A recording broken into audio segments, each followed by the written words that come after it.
College football, Michigan coach Sharon Moore said Jim Harbaugh will no longer be an honorary captain for the Wolverines opening game because he does not want to be away from the Chargers. It's time. You know what time it is. The game for Tuscaloosa's longest running sports show. The biggest goal of our team, especially in the first half, we at Bama, we're trying to be the best. Always is to win a national championship. Something cool to look back on. We don't want to waste a failure. You're inside the game. John Mechie on the ground. Appreciate your interest in the game. On your home for Alabama sports. Alabama wins. Tide 100.9 and streaming on the Tide 100.9 app. Powered by Tuscaloosa Toyota. And now, here's your award-winning host, Ryan Fowler. And a good afternoon to you. Welcome to the game, T-Town Tide 100.9, 1230 WTBC. Anytime a defensive coordinator stands up at the podium and does a post-practice press conference and he calls you a 280-pound butt kicker, end quote, Kane Womack using the other word, we heard a lot about LT Overton. And if you've read some of the notes that we've posted, on Facebook after the scrimmage on Saturday, but also on the show yesterday, we talked about LT Overton and the camp so far that he has been able to put together. But also, when you look at that defensive side of the football and this new role, the Bandit, we're going to talk about that coming up with Tony Tsoukalas coming up at 3 o'clock. We'll have a chance to do that with him. We'll also talk with Mike Detillier at 2:15. And today, the first caller out of the gate gets a chance to kind of pick something because we want to talk about running backs, and we want to talk about running backs from. This will close out the offensive numbers, right? We have done Jalen Milroe passing numbers. We've done wide receivers, and many of you guys accused me of, doing that prior to the scrimmage. It was just the way the time's set up. By the way, we're 18 days away. 18 is a special number in Tuscaloosa, but I hope 19 next year will be a special number. We'll do this a day, behind instead of a day to day. So 18 means a lot to the University of Alabama, 18 national titles. But the first caller out of the gate gets a chance to select which way will we go, because we can go this a couple of different ways. The way they do it in that building, when you look at Justice Haynes and Jam Miller, it's a 1A, 1B, okay? 1A, 1B. Now, I think it would be a little fun that we could ask you, because someone's going to lead that team in rushing. Who is it going to be? Who is it and the yardage? And we'll have a chance because we'll do another one of these big grand prizes, just like Paul and Lincoln won. Last year, it was Ellis up in Manchester, Tennessee. The year prior to that, it was Karen. And then also Dawson picked up a package. We've also given away cruises in the past with Crimson Tide Cruise and some things that we did on that behalf. So, listen, we're going to have some fun today. But the first caller out of the gate gets a little bit of pressure because you can choose to go the route of choosing to say we can go together.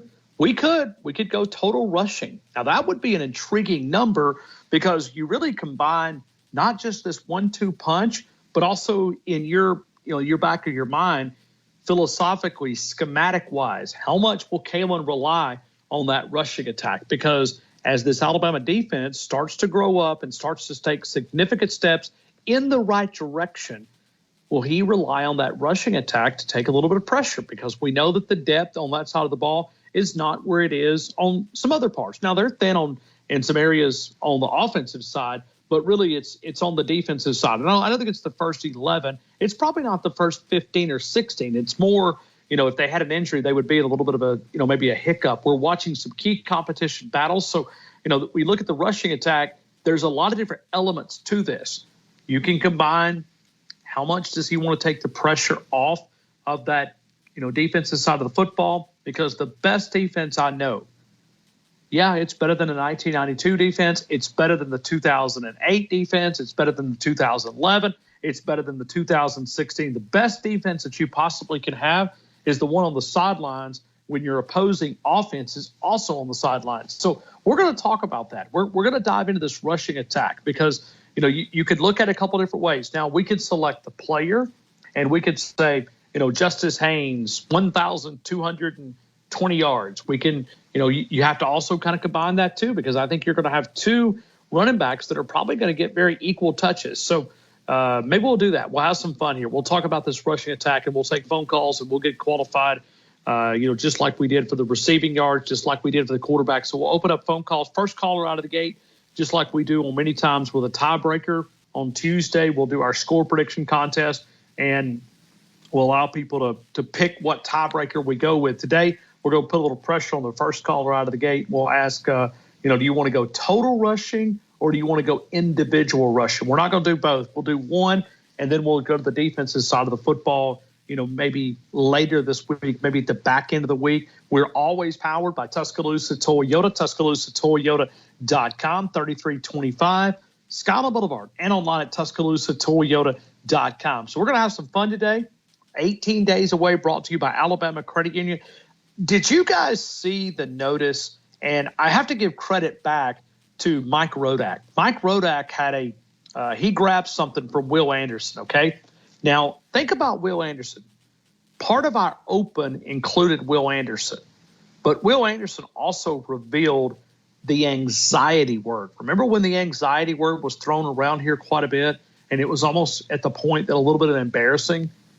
We heard anxiety. What's anxiety? What is a team? Well, think about you. Now, there's some people that have test anxiety, right? I don't care if they're how prepared they are. But a lot of people that have prepared, you're confident, right? If you believe in the system, what is it? You believe in the system. If you believe in the system, then you're confident, right? You're going in saying, okay, I believe in the system. I don't have anxiety. If I studied for that test, if I showed up, I took notes. I want to take you to a Will Anderson comment. Like I said, this comes via Mike Rodak. It actually comes via Texas, but he grabbed it. Will Anderson out there, meet the Terminator. These Texans struck dynamite in the foundation that has rebuilt the image of Will Anderson. When you go through this, you understand what I've been trying to tell Mississippi State people. Coleman Hutzler, how many times have you heard me say this? I would not let him coach Kentucky, Pee Wee football over there. He may be a good recruiter. I don't think he was a good coach. Let me read you this quote here. Will Anderson tells Ty that he and former Alabama linebacker coach Coleman Hutzler, quote, did not see eye to eye on a lot of things. Anderson was lost and depressed in 2022. Now, guys, that's not a true freshman. That's not a guy that came in out of high school in the spring that was confused. That's one of the best defensive players in this Nick Saban tenure. And we wasted that talent. That's why I keep harping about this coaching staff. When you look back at the previous coaching staff, yeah, you were top heavy because you had the greatest football coach to ever walk the sidelines. But when you look at that comment of Coleman Hutzler, we didn't see eye to eye on a lot of things. Can I tell you some other things? I'm going to reveal something I've never revealed here. Will Anderson went to combine training, and the coach that was coaching him said, where did you learn all those bad habits? Where did you come from this particular player to where you're at now? He said it came from Coleman Hutzler. He came from Coleman Hutzler. He said, what are you doing? He literally had to spend weeks to get ready for the combine training because some of the things that they were asking him to do. Remember when we had Josh from College Football Nerds on? First time we probably ever visited with Josh from College Football Nerds. What did he say? He said, I saw Will Anderson going inside against a guard. That was a formation. Man, oh man. That's why Alabama is going to be a better coach football team in 2024. That is a big comment that really gives us some insight into how difficult it was trying to manage this, how stressful it was for Coach Saban to be able to juggle all this, to be able to say, hey, I'm going to be able – and really it kind of gives you more recognition.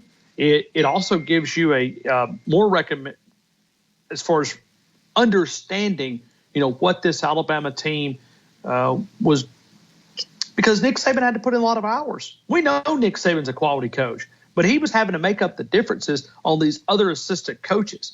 So that'll be one of the things that we'll talk about. We'll dive into it. We'll talk about it right here on The Game, and we'll talk to Tony Sakawas at 3:30. But I thought the great quote grab for Mike Rodak. Pretty solid when you listen at it. We didn't see eye to eye, but also just kind of goes through talking about life and, look at what he's been able to do in the National Football League. Anybody have any doubts? I don't. When you look at Will Anderson, think about it, the production he had in year number 1. I'm going to say this, and it's going to hurt when I say it. In many ways, we wasted some of his skill set. We really did. I mean, we did not use him to the full advantage. You don't move Will Anderson in on an inside guard. Now, some of that was Pete Golding, but some of that was his outside linebacker coach not coaching him to the maximum of his ability. Will Anderson could have been a lot better. He was a great player. He was a guy that won all types of different awards, but in many ways, there's no telling what he could have been able to accomplish if they would have finally removed the reins. So, Will Anderson, I applaud you for taking the high road and really kind of keeping quiet, because this was something that was out there, but you didn't hear a lot about it, right? Now he has spoken openly about it. Coleman Hutzler, good luck at Mississippi State. Thanks for your time. We appreciate you, but we sure are glad to see you leave. That'll be one of the things that we'll dive into. We'll take running backs. We'll talk about it. Kane Womack with the audio about LT Overton. We'll dive into that. Mike Detillier talks college football with us, powered by Tuscaloosa Toyota. Coming up 3 minutes away, T-Town, Tide 100.9, 1230 WTBC. Your home of Alabama Crimson Tide Sports.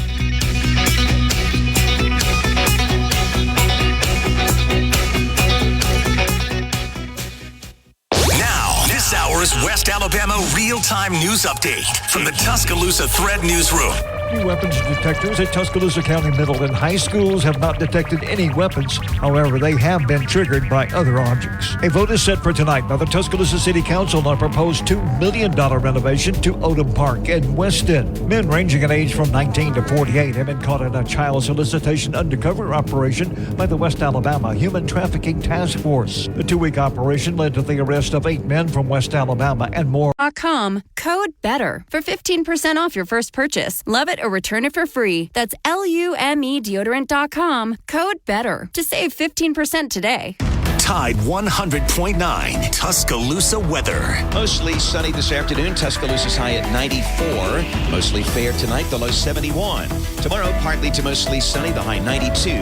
Thursday, partly sunny, a small chance of a shower. The high Thursday, 92. I'm James Spann on the ABC 3340 Weather Center on Tide 100.9. The longest running sports show in Tuscaloosa. The Game with Ryan Fowler on your home for Alabama sports. Tide 100.9 and streaming on the Tide 100.9 app. Break my bones, but I don't care what y'all say. Cause as the world turns, y'all boys gonna learn that this shit right here don't play. That boy's from the bottom of the map. Here in Tuscaloosa, Tide 100.9, 1230 WTBC, your home of Alabama Crimson Tide Sports. Let's talk a little college football. Let's go down to New Orleans, do WWL, the Big 870. Mike Detillier, I hope you're doing well. Welcome into the game in T-Town. Thank you, Ryan. Mike, I'm down at Gulf Shores. I'm doing the show remotely this week, and I'm looking out, and I was thinking about you last night. I was walking out, and this was kind of late in the evening, and all those different oil rigs that are hanging out in the Gulf, because you used to work on those, did you not? Or at least part of the logistics behind them? Yeah, I was in the engineering field. Yeah. Well, it's I know Louisiana certainly important to the oil producing part of our country. But anyway, I was looking out through there and seeing all the different oil rigs, and it's the only thing that's lit up in the middle of the evening, middle of the night. So it was kind of something. And I was thinking, did you ever have to work on an oil rig, Mike? I mean, did you ever have to go out? No. I've been on them numerous times for different projects. That company I was working for had sort of pieced together, but I've never worked on one, so to speak.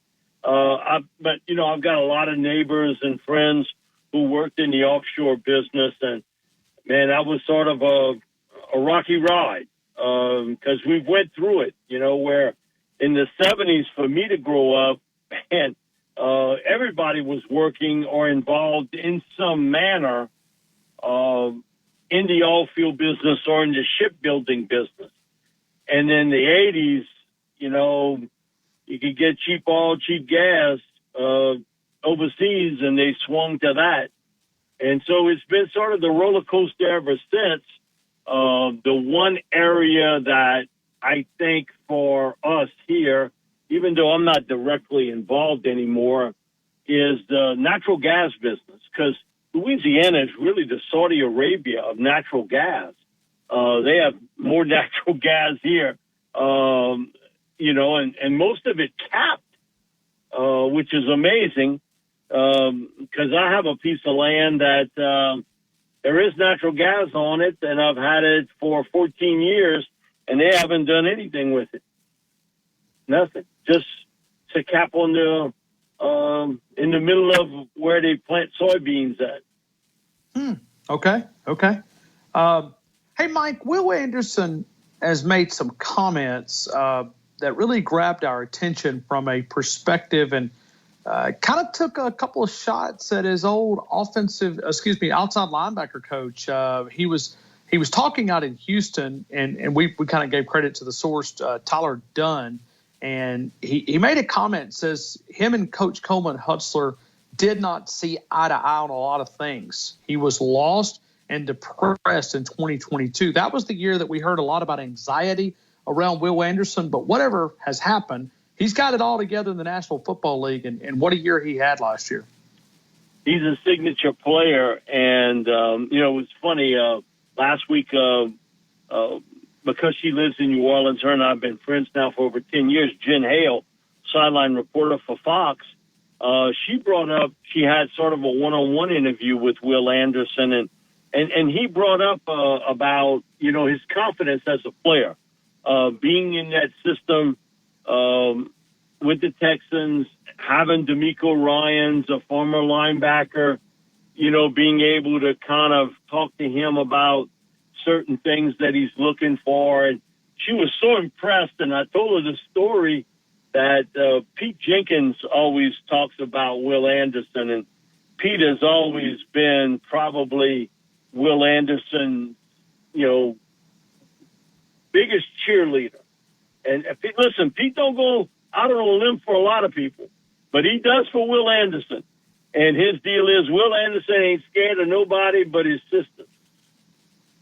He said, I think when he was a kid, the sisters kind of got on him and they might have whooped him a little bit. So he said there is some fear factor, but he talked about how smart he was, how technically sound he was, how he was so easily coachable, and that he took the coaching so well. And in the off seasons, since he's left Alabama, he has worked with Pete Jenkins in the off season on the technique part of the game. So, and Will Anderson's become I can't say a star in the NFL, but he's really close to it, that level. And you think about those two key pieces that came in both the same year, and C.J. Stroud at quarterback and Will Anderson, you know, as that pass rush defensive end outside linebacker. But, you know, Jen was bringing up that, you know, he just felt so comfortable. And, you know, she's done this, I think she told me 14 years now, that it's rare to see a rookie speak with that much confidence about what he knew about that system. And this was in some of the early games last year. This was not into the season. This was early on. And so I paid attention to that, you know, that she brought that out about how confident he was in that system with the Texans and what he was learning from D'Amico Ryans. But it doesn't surprise me, you know, he's not the first, you want to say, star college player that maybe didn't get along extremely well with his assistant coaches, or an assistant coach, I should say. We've had it here at LSU. I've had him privately tell me, man, I don't like my, you know, if it's just throwing, I don't like my offensive line coach, or I don't like my safeties coach, or whatever. And they tell you that, you know, and he's like, okay, they tell you it in confidence because they don't want to come off as they, you know, a bit of a jerk about it. But I think that they sort of know what they can do best. And a lot of times, you and I have talked about this, you got hard-headed coaches that you're going to do it my way, in my system, or not do it. And there are certain coaches still in this world like that. They've not been able to adjust to the talent level around them. And, Ryan, it's part of sports today. And there are people that it's my way or the highway. Now, for Will Anderson, his highway is pretty long. So if you're an assistant coach, you better adjust. But there's always some friction somewhere, and I've heard it throughout the years, if it's at LSU or Tulane or at Ole Miss, you name it, any school, I've heard it with players about not getting along with assistant coaches or not being on the same page, maybe is the best thing. Maybe it wasn't a personal thing, but it was just that I don't think he's putting me in the best spot to take advantage of my skill set. And he's not listening, okay? They got people like that in this world now. They want to tell you everything, but they don't want to listen at all. And they got him in the coaching ranks, Ron. And we both been around guys like that. Well, and Mike, I'll read you the stats, okay? Because Coleman Hutzler now is at Mississippi State. He's the defensive coordinator. And I went on, our mutual friend, Bo Bounds, I went on his show a couple of weeks ago, and I said, guys, I said, I know you do a weekly over there with him or quite frequently. And I said, listen, Mississippi State fans, I'm going to tell you, Coleman Hutzler was a very weak coach over here. And you can look at the stats. Will Anderson under Coleman Hutzler, his production was cut in half. I mean, literally from tackles for loss, from total tackles, he went from 102 with South Surrey. Coleman Hutzler came in. He went from 102 to 51. His tackles for loss went from 34.5 to 17. His sack production was cut down to 10. I mean, his stats was impacted, tremendously when you look at Coleman Hutzler. So now he's kind of explaining, but, not in a rude way, just saying, hey, we didn't see eye to eye on this thing. And the technique that he was teaching was not working. Yeah, and it was funny that final game Will played against LSU. I'm friends with one of their staffers, and we talked that week. And his first comment to me was, what the hell are they doing with Will Anderson? He said, I don't get it. He's been in that business for a long time. He's not necessarily a coach, but he's got a lot to say at LSU, and he questioned it too. And so when I saw the comments posted, it reminded me of that comment as leading LSU into the Alabama game, that they had an LSU staffer, and I know where he was hearing it from. He was hearing it from the LSU coaches. He was hearing it from them. What are they doing with him? So, again, Mike, it proof's in the pudding. The numbers tell the story. Well, Mike, from a schematic standpoint, we had an analytic guy on that came on and talked about a guy very smart on football. He said he documented the number of plays that they slid Will Anderson inside on a guard. He said he sat there going, what are they doing with Will Anderson? He said he thought you saw it one play, you're like, okay, something must have happened, somebody missed the line. He said, but you saw it consistently happening, that they would slide him inside on a guard. Ryan, LSU had a defensive coordinator last year in Matt House. After a tremendous freshman season with Harold Perkins playing on the outside, he slid him inside. Harold Perkins was barely 215 pounds, maybe 212 would have been a better shot. He insisted on playing him inside as an inside linebacker all the time. It wasn't until late in the year that they moved him and gave him a little bit of leeway to rush from the outside, where Harold became, that's his wheelhouse, so to speak. And you can play inside linebacker and be a really good edge rusher, but you got to be able to be creative with it. Last year, part of LSU's defense was they didn't believe in what they were being taught by Matt House. And part of it, too, the team, or I should say the individual that took Harold Perkins out of more plays than anybody else was Matt House, the defensive coordinator at LSU. Because he insisted that he play inside and stuck there, where he wasn't used a lot in the pass rush part as a designated pass rusher. We saw him as a freshman, and he was a tilt-the-field player. And then all of a sudden, now you're going to reinvent the wheel with him? Man, listen, I've been around him. I got coaches in my family, and I can't say they hard-headed because they've adjusted pretty well. But there are people in this world, they think they know everything about coaching, everything. And so I'm going to swing this player around because I like the look of it inside. And maybe on a chalkboard, it works. Doesn't work on the grass. You're taking away your best player, and you're putting him in spots he's not comfortable with. This year, we've seen it with Blake Baker, where they're moving Harold Perkins around.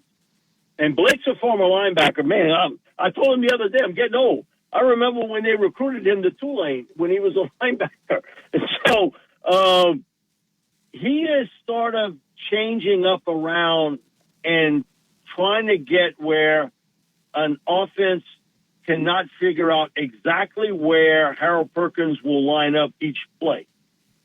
And he's moving him around. Sometimes he's on the edge. Sometimes he's inside. That wasn't the case last year. You knew exactly where Harold Perkins was. Mike, give me the latest on LSU. You know how it happens with camp gets started. You don't really focus on any team other than, I call it Bama blinders, because we almost focus on one team for like 30 days, and you miss so many different things going on. Give me the latest around LSU. Offensively, they have looked really good, and that's no surprise. You returned 4 of your 5 starting offensive linemen. I've told you this before and probably a couple times. I think their next star player is halfback Caleb Jackson, Baton Rouge young man, who has seen a little bit of work here and there. He's been part of the rotation, and he'll still be part of a rotation. But, man, he is something else at that running back position. And so they've been really pleased with him. Mason Taylor, the tight end, everybody remembers he was the one who caught the 2-point conversion against Alabama. He's going to be a bigger part of the offense. Garrett Nussmeyer's looked real sharp. No surprise there. This is his moment in time to be the man at LSU. Defensively, Ryan, you got to convince me that what they have up front can hold up against the run. I like what I see at the linebacking position. I think they'll get a pretty good edge rush. Their safety positions, they got a couple young kids that are going to really push for a lot of playing time. Cornerback, one guy stood up, and that's Ashton Stamps, who's a sophomore from the New Orleans area. But still, for me, a huge question mark up front along the defensive line and at corner. How that figures out. And the third link to that is Brian Kelly's teams, and I guess I can conservatively say it, they've been bad on special teams. And I'm conservative on that. They've been awful at times on special teams. That's an area they have to get better at on special teams. It's been a nightmare for LSU. So I think from everything I've heard, seen, and fall drills, it's sort of like I felt before. This team's going to fall into that 9, maybe 10-win mark, maybe. But it's going to be a lot of shootouts. You're going to have a lot of over games that they're going to, get in the shootout with teams. Because their defense, their inability to stop the run, which is almost blasphemy for an LSU defense, has shown up when they've lined up. Now, LSU's offensive line's really good, but, man, you can't run all over them, and that's what's happened. So they in that group, I think, Georgia, Tennessee, Georgia, Texas, Ole Miss is in that first group of three. Then I think there's a second group with Alabama, with LSU. I think A&M is going to be a much improved football team. Look at Missouri and that schedule and what they have coming back. The team I'm a little unsure about is Tennessee. They're the mystery kind of team to me. They have bits and pieces that could make this really interesting this year for the Volunteers. But they're the one team I don't have a really good grasp on how well they'll be this year. But I think, LSU's in that second tier because I do think the talent level at Georgia and Texas and Ole Miss this year is a little better than what it is at LSU. Mike Detillier, WWL, the Big 870. Mike, I always appreciate our chats. I hope you have a great show this afternoon on the Big 870, WWL, the Big 870. Mike Detillier, thank you so much, man, for being a part of our show. Have a great show this afternoon. Thank you, Ryan. Appreciate it, buddy. Thank you. We'll continue with more of the game. We're going to take your phone calls. We've also got that Kane Womack audio. We're going to talk about it coming up in a couple of minutes. We'll talk about that bandit roll. LT Overton gets high praise. What did he say? We'll talk about it. And Chris and Florence, get ready. We're coming to you next. T-Town, Tide, 100.9, 1230, WT. Not available in every state, subject to terms and conditions. Rating factors and savings vary, and in some states your rate could increase with high-risk driving. Allstate Fire and Casualty Insurance Company and affiliates, Northbrook, Illinois. The flagship.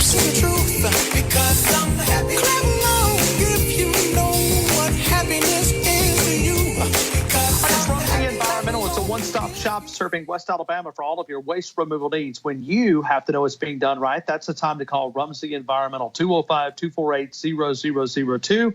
205-248-0002. It is Rumsey Environmental. Let's continue with more phone calls. We've also got some audio that we want to dive into coming up here in a couple of minutes. We're going to start with our running backs today because we really want to dive into this, and we'll get Tony Tsoukalas coming up in about 45 minutes. When you look at this, I know inside that building, they kind of view this as a 1A, 1B type running back room.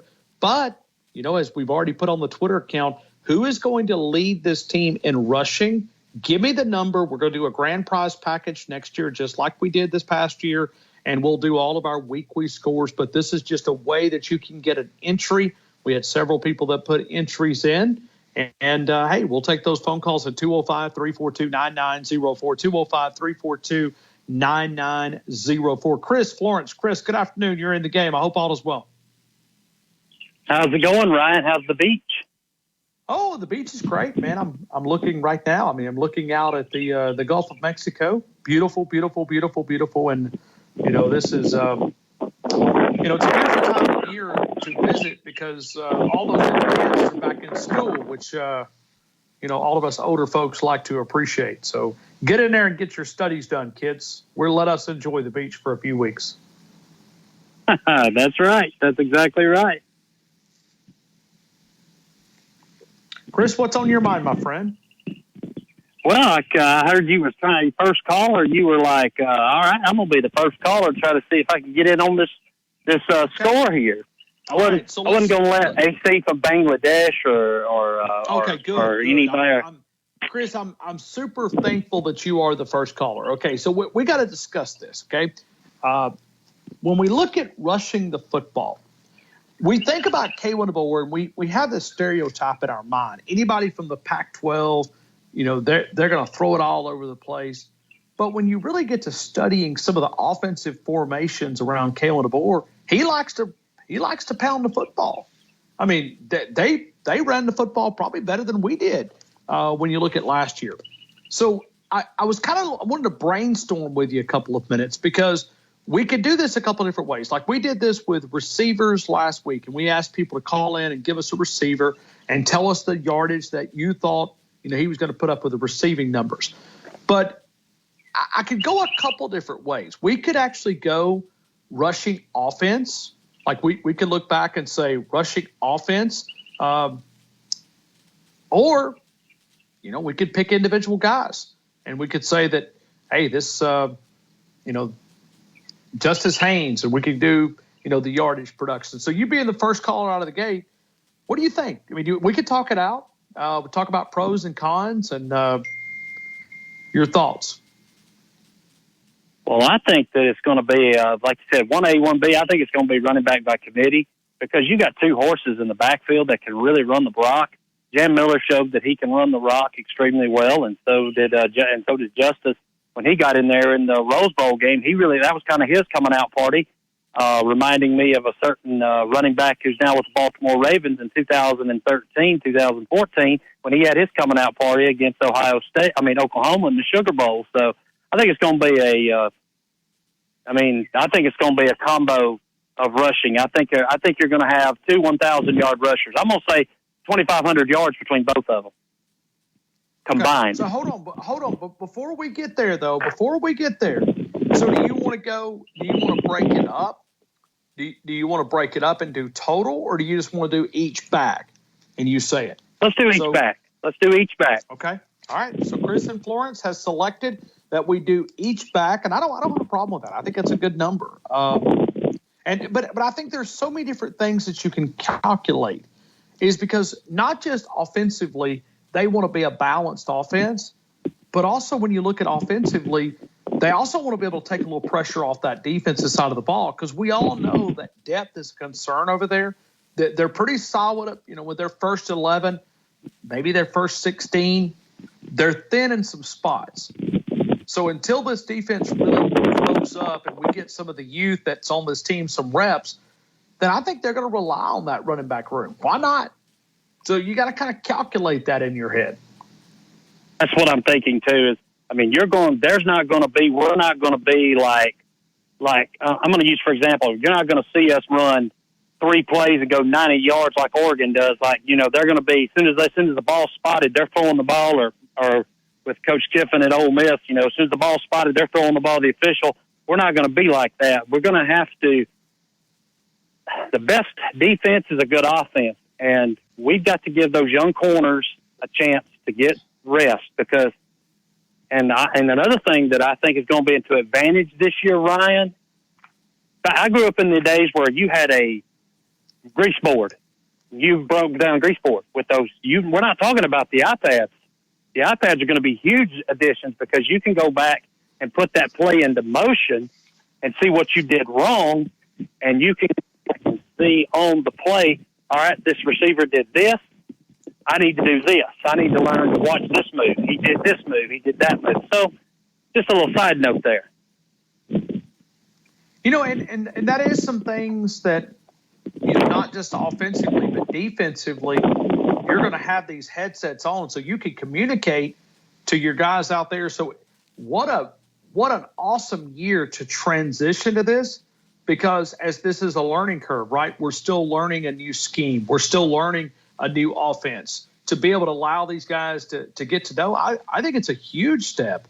When you back up. Basically, Jalen, Jalen is talking to, I'm trying to think, the OC or DeBoer. I don't know who's going to be talking to him, but probably what's going to happen is DeBoer's going to come on, and he'll say, Jalen, you got 15 seconds before I get off here. Tell Jam to press out a little bit wider on his run, or Justice the same way. Press him out.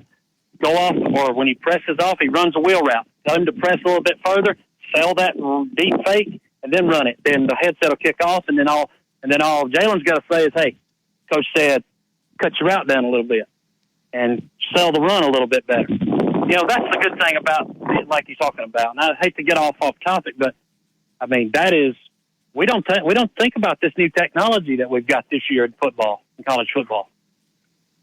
It'll incorporate a lot. It will incorporate a lot. I like what you're thinking. All right, Chris. And then we'll play the audio from Kane Womack, and we'll also play the audio from Kalen DeBoer talking about his running back. So, Chris, at the end of the day, who are you going with to lead this team in rushing?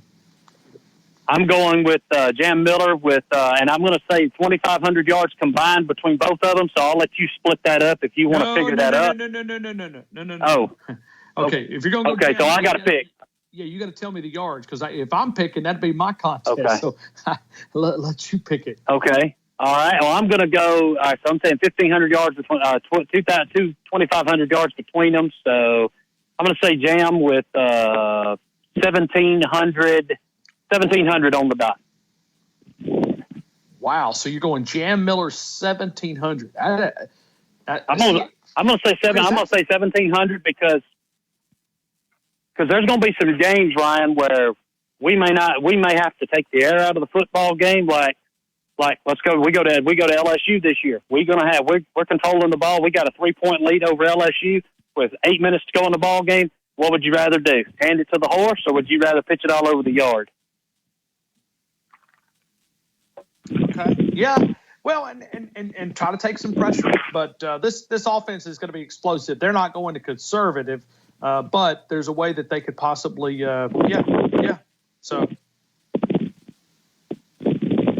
I think that you're going to see I think you will see he'll have a good year, and like I said, Justice will be right behind him with almost close to 1,000. So between both of them, and we're not even factoring in Jalen Milroe. If this rushing attack could have over close to 3,000 yards rushing combined by the time the year's over. Well, and I guess maybe that's why I look back at this number. I think it's a large number because you're going to have to balance some things out. I mean, you're going to have Milroe's going to get his touches. You're going to have Justice Haynes is going to get his touches. Their offense is going to be all over the field. Plus, the clock also speeds things up too. So, okay, but hey, I'm not going to talk you out of it, man. That's a big number. That's a big number, Chris. But no. If you think I'm being optimistic, but if you think it needs to be a little bit lower, I'll go a little lower. I don't care which one you're going to pick. It's your number. But like Derrick Henry in 2015 ran for 2,219 yards. Right. But he also had to take up the pressure because it was not a running back by committee, right? I mean, you had to put it on him, and he took us to a national title. So, but I thought the number was a little bit large. But hey, it's your number, man. He had to deal with a two quarterback system because we didn't have a starter until we played Georgia. That's right. Yeah. I mean, think about that. I mean, yeah. So got some good. Now we have a starter. Now we have a quarterback. Now we don't have no quarterback controversy. We know who's going to start and take the team out on the field first rep of first game against Western Kentucky at 6 p.m. on ESPN. We know exactly who's going to take the first snap, and it's Jalen Milroe from Texas. Yeah. So cool. Well, man, thank you, Chris. What else is on your mind? Anything else? Well, I just really enjoyed the interview with Mike. I agree with him. I think LSU's gonna struggle. I really think, and I really agree with him with Texas A&M. But I don't know if you heard this, and I wanted to pick your brain about this. But Paul Feinbaum, of course, he was on ESPN. He talked about how I watched the clip today at lunch. He said Alabama was overrated. He said this team right here is not as good as they are, and he's thinking that this is probably going to be a year where they go 9-3. He's picking 9-3. But he does that just to start problems. But I know he roots for Alabama. Okay, he loves Alabama. Well, he's certainly entitled to his opinion. But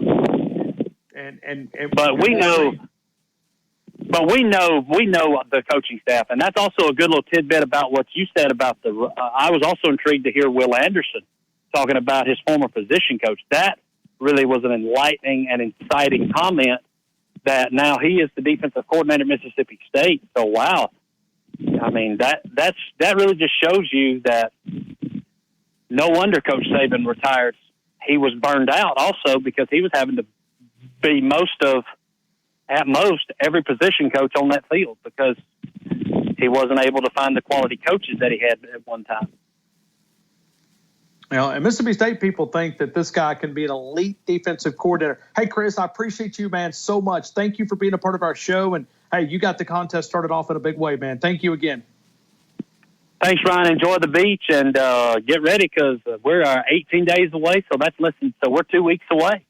18 days away, brought to you by Alabama Credit Union, alabamacu.com. Chris, thank you again. We'll continue with more of the game. We're going to go back to this audio. We'll talk about Kalen DeBoer talking about running backs and then this high praise going to LT Overton. We'll take your phone calls. We have 2 lines available, 205-342-9904. Tide 100.9, 1230 WTBC. Muscle to 511-511. Text muscle to 511-511 today. All individuals are unique. Your results can and will vary. These statements have not been evaluated by the FDA. This product is not intended to diagnose, treat, cure, or prevent any disease. Text fees may apply. The game.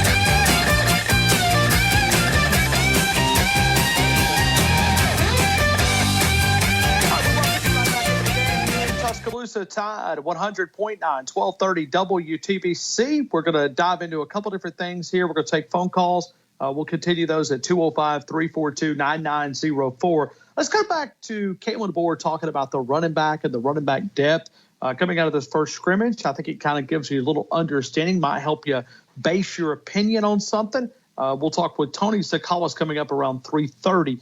This is Kalen DeBoer talking about that running back room. Yeah, I thought we hit a couple explosives.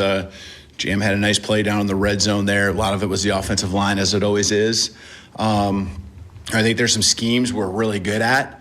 And, our defense, obviously, on the opposite end can continue to work on defending. And then I think there's some things that we know are going to need to do that we got to continue to just work on. That's part of the process of the line being all in sync.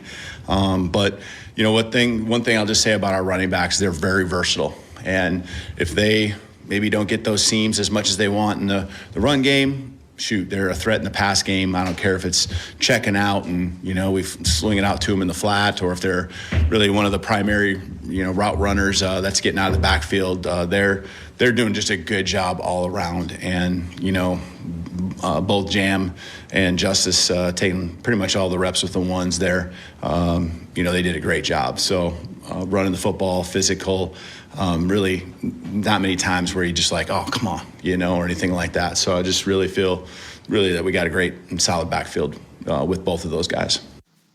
Pretty solid. We got a solid caller lineup, and we're going to get to Bama Nick coming up in 2 minutes. T-Town Tide 100.9, 1230 WTBC, your home of Alabama Crimson Tide Sports.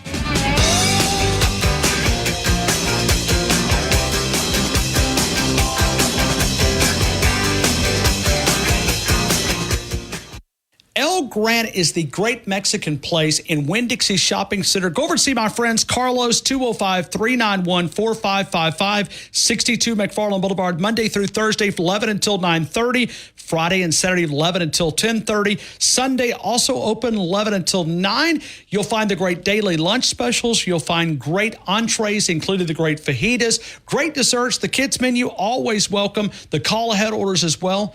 El Gran on McFarland Boulevard. You'll find it at the Winn-Dixie Shopping Center. From the Fox Sports Studios in Los Angeles, here's Monsi Bolaños. The 49ers and Steelers have a deal in place for a potential trade involving wide receiver Brandon Ayuk pending San Francisco's final sign-off. The Athletic reports that Pittsburgh has been waiting for days to hear back from the 49ers. Bengals wide receiver Jamar Chase, who has been present at training camp but has not participated because of an apparent hold-in, has not been seen at practice for the first time today.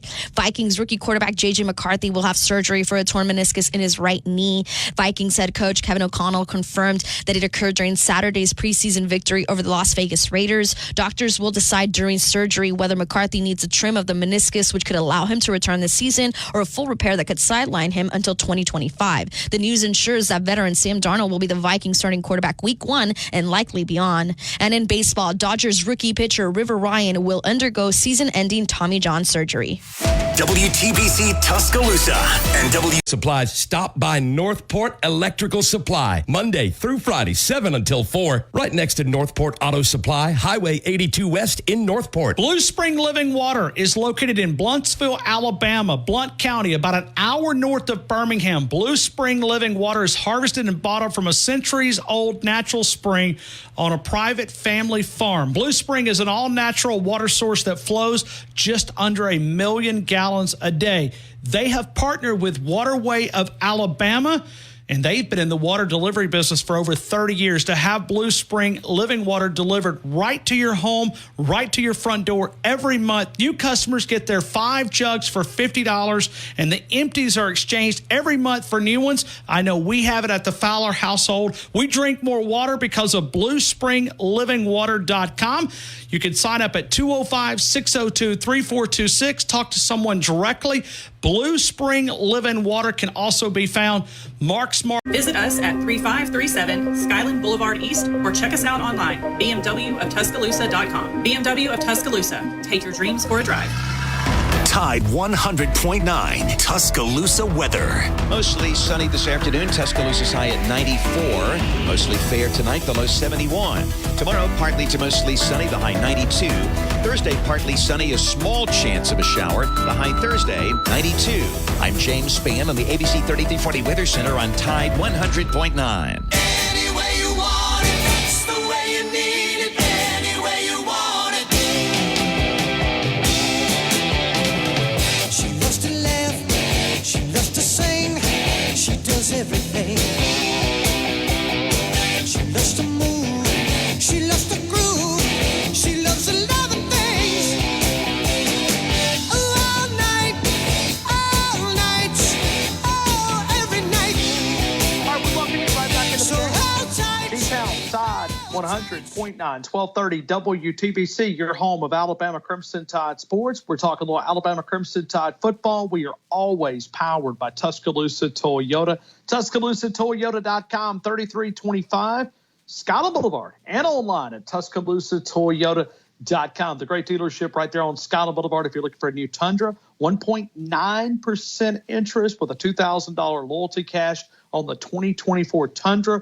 Several different models to choose from, and also that 2025 Toyota Camry. Right now with the gas projections, 3.99 APR for 36, but the gas projections over 50 miles per gallon.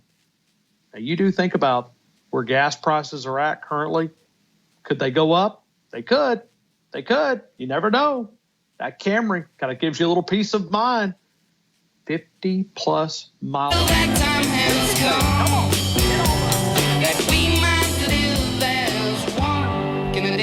Yeah, the Frog, 1967. Bama Nick, your friend Yes, sir. Larry from Osillo is going to be disappointed in your singing ability. You sing like me, not very good. No, that ain't true, Ryan Fowler. You know me and you got on there. We've sang some good songs. Amarillo from by morning up from San Antonio. Yeah, we do that pretty good, Fowler, you and me. Oh, yeah. I think we could do something with that one. I mean, there's not much difference between you and I and George Strait. Not much, just a little That's bit. it. I'm a George Strait, man. I like George I mean, Strait. he's got a better promoter than we have. See, that's the only thing that kept you and I from going to the top. He had a better promoter. That's right. And I mean, Look, you Fowler, listen to some of your this. volume's kind of low. Can you turn your volume up? It's getting kind of hard to hear you. Yeah. You want me to scream? I mean, I can. No, I can there talk you go. louder. That sounds, okay, there we go. no, that there we sounds go. better. There we go. Okay. Well, thank you. Thank you, Dominic. Yeah, I was my just bad. trying to give My you bad. a pointer there, Fowler. Yeah. Well, thank For you. your, Thank you. For your next callers, that might not have the balls to tell you, you turn up your volume. I'm going to tell you, Fowler. I got you. Well, now, All right, Fowler. I Go want to ahead. get an update. It's your time. I want to get an update on the state of Georgia. I've been out campaigning all morning, Fowler. All morning, me and Terry Moore was out campaigning over in Southwest Georgia. Who are you campaigning for? For Kirby? For Kirby Smart? No, I'm talking about for the Republican Party. Terry Moore, my buddy. You know him. He's running for state house representative over here in District 150. Okay. And he's going up against an idiot I might as well say Democrat. I call him Demoturd. But She's Okay, had well, either one she's had the will work. office Either for one will 12 work. years. She's always run uncontested. So my buddy Kerry Moore said, I'm going to run against her because she's a Democrat. And he just said, I'm gonna beat her. He said, I'm going to beat her. I said, you can do it, Kerry Moore. So we was out campaigning up there in Andersonville, Georgia, Montezuma, Georgia, Oglethorpe, Georgia. Yeah. Get with the peoples. Well, I tell you what, Bama Nick, listen, if he gets behind, if you feel like that he's behind, I've got a couple of extra boxes of ballots over here, and I can fit. Well, no, I mean, Yeah. that's what you do. If you don't feel like you're going to win, then I can provide you some of these box of ballots that I've got. So we'll do that. I mentioned to Karen when we was coming back through Andersonville, over at Andersonville Prison, and that, it's National Cemetery for the Andersonville Prison. I'm sure your listeners heard of it over here. I said, Karen, we can go in there and hang out some door hangers, door knockers on the grave. Yeah. Well, get their votes. Of course, they all died back in 1864. But, yeah, but they're still, it's like my great uncle. He's been dead for many years, but he's still he's still voting. He's still voting. So yeah. I mean, as much as we're making Democrats, we might as well do I it. mean, we're laughing about it. But it's fun. But it's really sad. I mean, it's really sad. But it's a sad world. Oh, that's a song. You ever heard that song, Ryan? That brings me to a point. It's a sad, sad world we live in. I don't know. We may have to ask Wyatt to play it. We may have to get Wyatt to play it. But it's a song I sent you, and I played it. You played it once on your show. It's by that Australian group. Okay. Well, look. Master Jack. That's it. Master Jack. Tell Wyatt to pull that one up. Master Jack. Okay. That's the name of it. All right. Let me go back to this campaigning. So you're campaigning out there. You're on boots on the ground. I'm on the road like Paul from Lincoln's on the road campaigning. Okay, I'm doing what I can. Okay, so let me ask you the question though. When you're going out campaigning, what are you hearing from people? What are they saying to you? Well, they're saying Democrat. I mean, we got to bring back common sense. One thing, the Republican Party. We got common sense. The Democrats do not have common sense. And of course, Kerry's campaigning on a lot of issues. He's pro Second Amendment, he's pro First Amendment. He's pro he's whatever the Republican Party stands for, and we stand for. Me and you and everybody else that calls your show. We're tired of saying this country destroyed in 3.5 years under the idiots Harris and Biden and or might as well say Obama. He's running the country. Ain't none of them idiots. But are you hearing people receptive to what you're saying when you tell them, "Hey, please vote for us"? Are you hearing that in a good way? I mean, are they saying, "Yeah, we're going to get you," or are they saying, "No, I want $9 loaf of bread"? Well, yeah, all they tell me is, and Kerry went out, they just say, we can't survive with this Bidenomic crap. I mean, something's got to change, and Kerry's trying to make changes. Of course, he's dealing with counties that are all Democrat, so he's trying to get in there and hold rallies. He's had some speaking engagements coming up there in Macon County, and that's primarily a Democratic stronghold. So he's competing with them, I don't know what to tell you, Paul. Politics is and he don't ask for nothing from these lobbyists and nothing. He's self-funding his own campaign. He ain't no type of person that gets paid for. These lobbyists say, well, you got to do this, do that. He don't do that. He stands for what he believes in, and he's like us. He don't want to be bought by the lobbyists and all them other idiots up in Washington bought by. So I got you. Me and him just been on the road.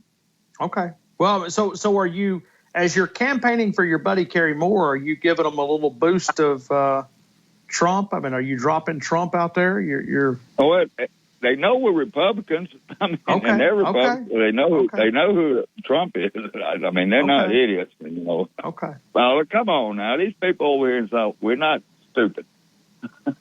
Well, I'm not saying you are, but if I remember 3.5 years ago, didn't you guys help? I done told you that was up in Fulton County. That's North Georgia. That's up in Fulton, Gwinnett County. All them idiots up there. I don't care what it is. It's you guys kind of struggle with it. I know what you're saying, pal. I know what you're saying. I mean, Georgia was an idiot state. Y'all went from a diehard crimson red state to a blue state. I mean, Auburn's got their impact on you guys. I started to pack up my rags and just move over there with you. Yeah, well, come on. I'll help you move.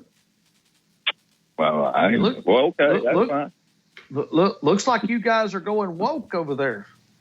I'm telling you, pal. I'm telling you, it's getting rough. Yeah. It's getting rough over here. It's a fight. It's a fight, pal. It's a fight. Yeah. Well, I mean, now have you? It's a fight when I call your show and try to get you to spruce up the show and get your callers fired up. And they just don't listen. They don't listen to Bama Nick. They don't want to listen. Now, Josh in Georgia, up there in North Georgia, he's doing some cross-dressing. Have you participated in any cross-dressing since Georgia's went woke? Oh, no. I do not cross-dress. Well, half the time I'll sit there on the patio in a shirt and my drawers and drink Miller High Life. Now that is a sight to see, okay? When it's 105 degrees out here, and I have to smoke out here. Captain won't let me smoke in the house, which is a good thing. Okay, so let me see if I got this right. You're sitting outside right now calling Sports Talk Radio. Right now, and it's about 102. And you're in your tidy whities? That's right. That's right, fella. I don't know if I'll anybody ever be walks up, I'll say, come on in. I don't know if I'll ever be able to get this image out of my head. Well, let all your callers imagine this. Bama Nick sitting out here on the patio with my welcome to the porch sign hanging. And I'm sitting out here in my drawers, my skinny bird legs, and just imagine that thought. Sometimes I wear a shirt, sometimes I don't. Okay. It depends. Now think about that, fella. While you sitting out there on your condo out on the patio in your Jimmy Buffett shirt and your Bermuda shorts with your flip-flops on, doing this. And you're in the tidy whities. I'm in the tidy whities. I do have a shirt on, but it's likely to come off in the next 10 or 15 minutes because it is hot. So may I ask if you've you having to beat the women off of the porch? I mean, are you having to scoot them away a little bit? No. But I talked to Larry from Ocilla today after I heard him talk to Gary Harris on his show. I called Larry from Ocilla, the music man. And I said, Larry, when you coming up? He says, well, Bama Nick said, I'm going to wait till it gets cooler. In the fall, I'll come up, man. His beautiful wife, man. I said, well, come on, I'm waiting on them to come up here. Okay. He has a beautiful wife, fella. Larry from Ocilla got a beautiful wife. Larry might get a little jealous. Larry might get a little jealous when I sit here and talk to her and stuff, and give her my little Bama charm, Okay. Of course, Captain might hit me in the head with a ball-peen hammer or something. That's beside the point. Okay. All right. So, all right. Now, I know we talked let's before go the running show. back because, I mean, I know it. I talked to Wyatt. Hey, I said, what?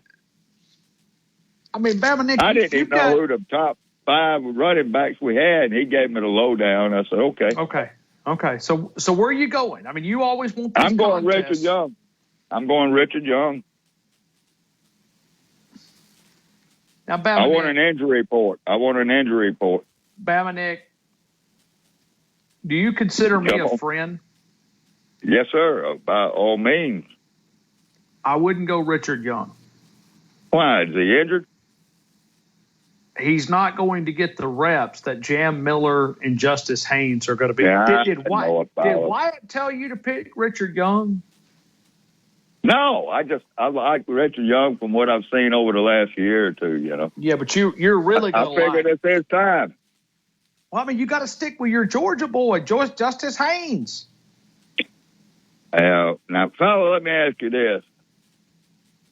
What if one of them, like Haynes, gets injured first game of the season, or Jam Miller gets injured second? Now, who they got to bring in? They got to bring in. They got to bring in. Tell me why you're down on Richard Young, fella. Tell me why you're down on him. I'm not down on Richard Young, but I just don't think he's going to get the touches. But you know, I mean, it's your pick. It's your pick, man. No, it's not my pick. I want to know the inside. I want to know the inside. Why are you telling me he might not get the touches? The inside is that Justice Haynes and Jam Miller is going to be a 1-2 combination. Oh, I know that, fella, but they could go down at any time. You know that. We've seen that happen in the backfield before. You know, and if that's a big word. They're not going to go injury free all year. I'm telling you, fella. You know, the schedule we got, they're not going to go injury free. We're gonna need some good backs. Especially if they're trying to concentrate on the running game more than the I got you. Passing game. You know. Okay. I'm sticking with now. All right. It wasn't a hard decision, but I mean, I could take the easy picks like Chris from Florence. I heard his call. Yeah. I don't know how you come up with that amount of yards. I should go against him. But now, let me also say this, though, okay? And I did this during the break, and I know I was kind of a little bit critical on Jam Miller for 1,700 yards, but in fairness, we're now playing more games. If this team, you know, with the playoffs being expanded, who knows what these numbers may be? Right, but who knows how many injuries we're going to have on the offensive line that can open up holes for them to get through, fellas. So you got to take in all that. You got to look at all that. The injuries, injuries is what you got to look at, fellas. Okay, all right. I'm not going to change your mind. It just bugs me. You're down on Young. I don't know why everybody's down on him. I'm you not must down know on something him. I don't know. I'm not down. I'm just saying, sticking with him. I'm sticking with Richard Young. But now he has been, and we'll get an update coming up, but he has been fighting through a couple of things. See there? That's stuff I don't know. I don't have the insight. Well, I'm trying to lead you down the road. I just can't come out here to openly tell you. But you can tell me if he's got any injuries he's suffered so far in camp. I mean, you know, summer camp. Bama Nick, has he been hurt? I've tried to guide you as a friend to pick another running back, but you're not picking up on these hints. Okay, I'm going to pick another one, fella. And if I lose, I'll be calling you. Trust me. Okay. All right. All right. You talked me out of it, fella. All right. Scratch Richard Young. I'll go with Justin Haynes. You want to go with a Georgia guy? All right. So I'm trying to help you out, man. I got to keep you at the number one status. All right. Give me the yardage. What do you think yardage was? 888. Okay, see, that's a fair number. I like that number a lot better than I do the 1,700. Okay, I like that. Oh, hell yeah. Fowler, when I heard that pick, Chris, I said, is he smoking something that I ain't smoking? I want some of that. I thought he might have. Are you missing any PBRs? Yeah, no. That's what I said. I had me two up at Pat's place today. He might have gotten your PBRs, Bama Nick. He may be. That's what I was thinking. I said, damn, Chris. Yeah. You might want to call me, Chris. We talk about this. Yeah, open the fridge and see if you got any missing. But, hey, man, I got to get to break, Bama Nick. Oh, one other thing I want to ask. Oh, let's see. I want to ask you something real quick. And I can't. Damn, it just slipped my mind, fella. So you get me sidetracked when you start talking about I got to go commercial break. All that bug. Oh, AC. Let's talk about AC, your buddy. AC's been texting me or messaging me, and he wants to learn how to do the parlays. How do y'all do parlays, Bama? How do you do the parlay picks? I responded to his email talking about the parlay picks, and right, he's asking me about it. Well, I'm glad he's aggravating. Just tell AC because I'm gonna get y'all. Tell AC when he calls in today, if he calls in, just tell him, look, send Bama Nick a message, and he'll say, and he'll explain how it works. All right, I'll explain it to him, fella. Okay. All right, thank you, fella, for the call. I enjoyed it. Hey, right back to you. Let me tell you about Absolutely. Thank you, Dominic. Let me tell you about The Wharf. If you're looking for a new pair of jeans, Wrangler, Levi Lee, Carhartt clothing, Rocky clothing, Under Armour clothing, 60 different brands of boots. That's right, 60 different brands of boots. Justin, Tony Lima, Red Wing, Georgia, Double H, Timberline, Laredo, and many more. It is right there on McFarland Boulevard. It's the old Winn-Dixie Shopping Center that has now went out of business. You've got El Gran right there, right past that. You've got The Wharf. And if you go past the blue plate, you went too far. Turn around, go back. Since 1976, working Western headquarters for the entire family. You will find it at The Wharf. Mark and Lee, my friends, walk in inventory. We've had great customers that listen to this show. Walk in. The inventory's great. Work in Western wear. People in West Alabama work extremely hard. Steel-toed boots, casual boot, Western shoe, hiking boot, waterproof boot, hunting apparel, camo, all the great options. It's The Wharf since 1976. Tony Tsoukalas talks college football with us coming up in a couple of minutes. T-Town Tide 100.9, 1230 WTBC. Your home of Alabama Crimson Tide Sports.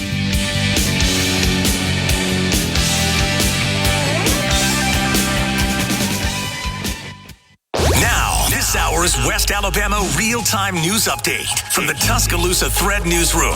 New weapons detectors at Tuscaloosa County Middle and High Schools have not detected any weapons. However, they have been triggered by other objects. A vote is set for tonight by the Tuscaloosa City Council on a proposed $2 million renovation to Odom Park and West End. Men ranging in age from 19 to 48 have been caught in a child solicitation undercover operation by the West Alabama Human Trafficking Task Force. The 2-week operation led to the arrest of 8 men from West Alabama, and more arrests are possible later. Get 24/7 local news coverage and sports updates when you download the free Tuscaloosa Thread app and sign up for twice daily email newsletters. Northport Power Equipment, largest inventory Husqvarna dealer in the Southeast. You'll find the Husqvarna models for residential and the professional landscapers, Skag commercial mowers, residential mowers, backpack blowers, handheld blowers, battery-operated tools.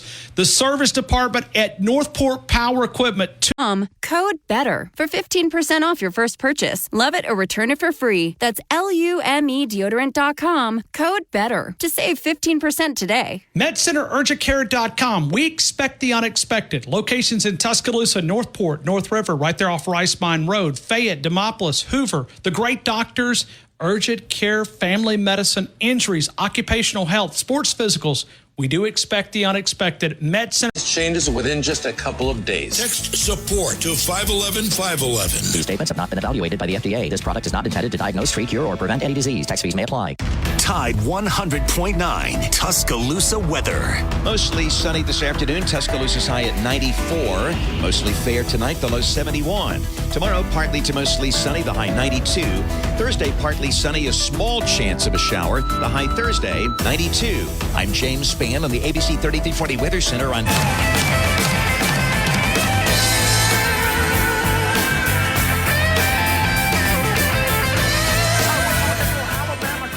Tide football. We're taking your phone calls if you want to jump in. 205-342-9904. We're going to Tide Illustrated Rivals.com. Tony Tsoukalas, he covered Kane Womack, and we're going to dive into this because this is a big comment about LT Overton.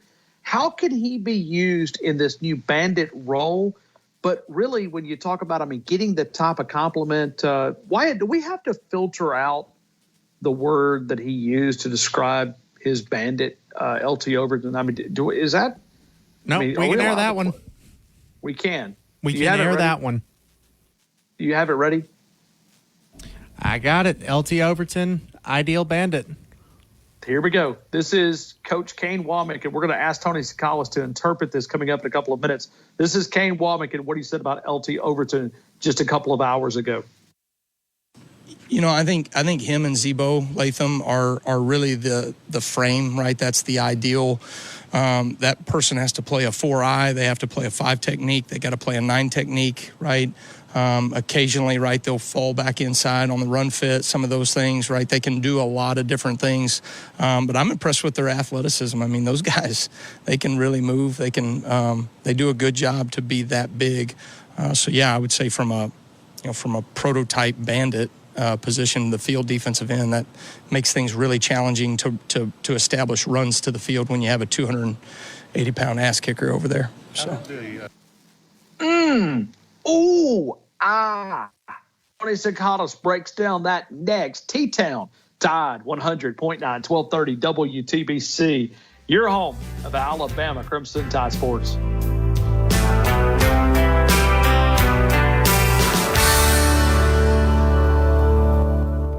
Blue Spring Living Water is located in Bluntsville, Alabama, Blount County, about an hour north of Birmingham. Blue Spring Living Water is harvested and bottled from a centuries-old natural spring on a private family farm. Blue Spring is an all-natural water source that flows just under 1 million gallons a day. They have partnered with Waterway of Alabama, and they've been in the water delivery business for over 30 years. To have Blue Spring Living Water delivered right to your home, right to your front door every month. New customers get their 5 jugs for $50, and the empties are exchanged every month for new ones. I know we have it at the Fowler household. We drink more water because of BlueSpringLivingWater.com. You can sign up at 205-602-3426. Talk to someone directly.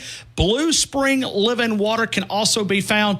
Mark Smart. Within 30 miles. And if they don't have what you need, they'll get it. Cypress Supply, 2036 62nd Avenue, Tuscaloosa. Cypress-supply.com. Big Mike's downtown Moundville, only about 15 minutes from where I'm located. Also in Gunnersville, Alabama, Thomasville, Andalusia, Auburn, Alabama, Orange Beach. You'll find one of the best steaks in the state of Alabama, voted by the Alabama Cattlemen's Association and many other great publications recognizing the great ribeye, the seafood entrees. You'll find those.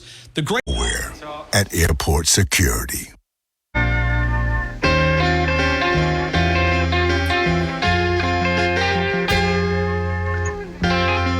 I'm looking right at Tide Illustrated. I'm looking right at Rivals.com, the Alabama site covering the University of Alabama. And I'm looking at, 2 hours ago, just in today, they've got 6 articles around practice observations, what Kane Wabik said, whether it's Alabama's defensive signal callers handling new helmet communication, which is something we're going to dive into with Tony Tsoukalos. He's the managing editor of that website.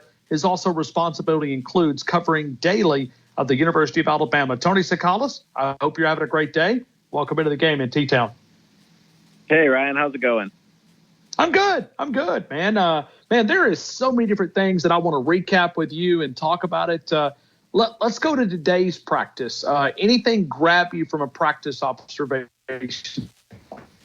Yeah, I think, when you look at today's practice, it's more just about who wasn't there or who was banged up. I mean, you're coming off that first scrimmage, and you had a lot of people that, were either in black jerseys or weren't participating. We saw we did not see Devontae Smith, the safety during the viewing period. I had heard that he was there later on, so I don't know if that's just something we have to monitor. Obviously, if you went to the open practice on Sunday, you saw that Daniel Hill was in a sling. So from the running back perspective, obviously he wasn't out there. And then you had a whole slew of people in black jerseys. You had Jam Miller in a black jersey, Kevin Riley in a black jersey. Then you had Richard Young, Jahad Campbell, and Olis Alanen. All riding the stationary bike. So there was like a slew of banged up players, Ryan.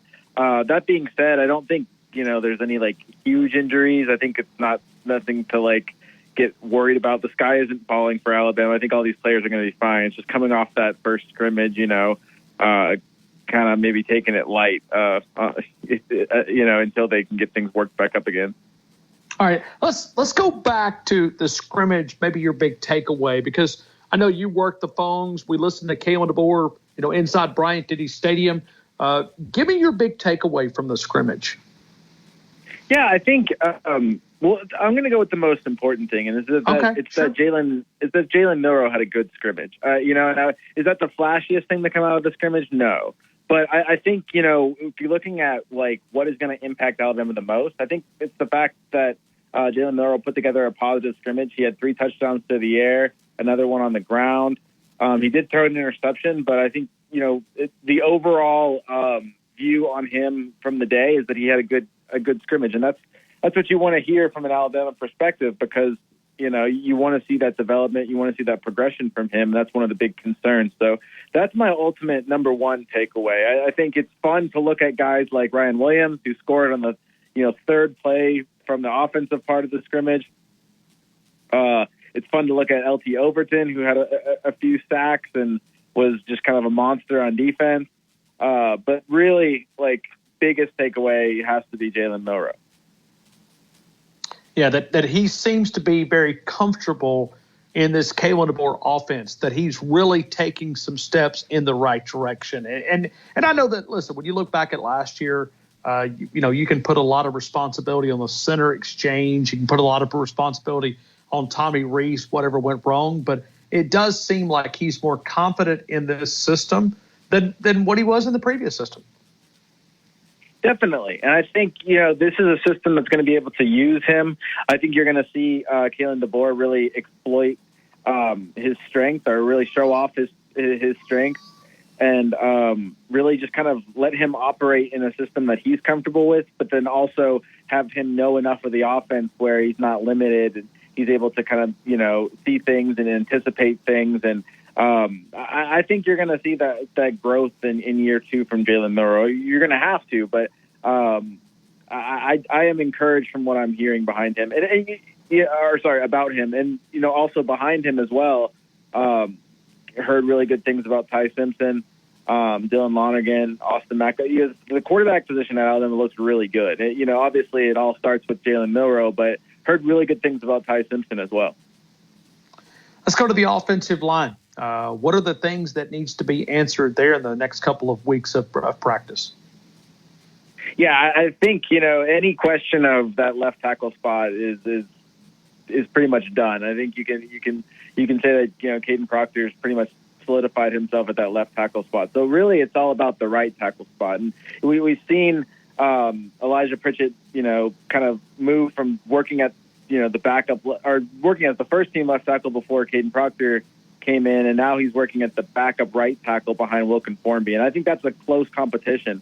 During the scrimmage, we saw Wilkin take most of the reps with the first team, but we also saw, Elijah Pritchett come in and take some reps as well. So I expect both of those guys to continue to battle. I don't think that one's over by any means. It certainly seems, though, the more and more camp goes on, and the more and more you still see Wilkin Formby at that right tackle spot, it seems that he's the favorite. But I wouldn't count out Elijah Pritchett.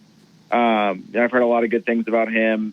Kalen DeBoer himself has said a lot of he sounded really high on him. So I expect that to be a tight competition. And you're seeing overall improvement in the offensive line. I don't think it's perfect yet. I still think it's something that, it should be better than next year. But I think there's just probably, from what I heard, some room for improvement there as well.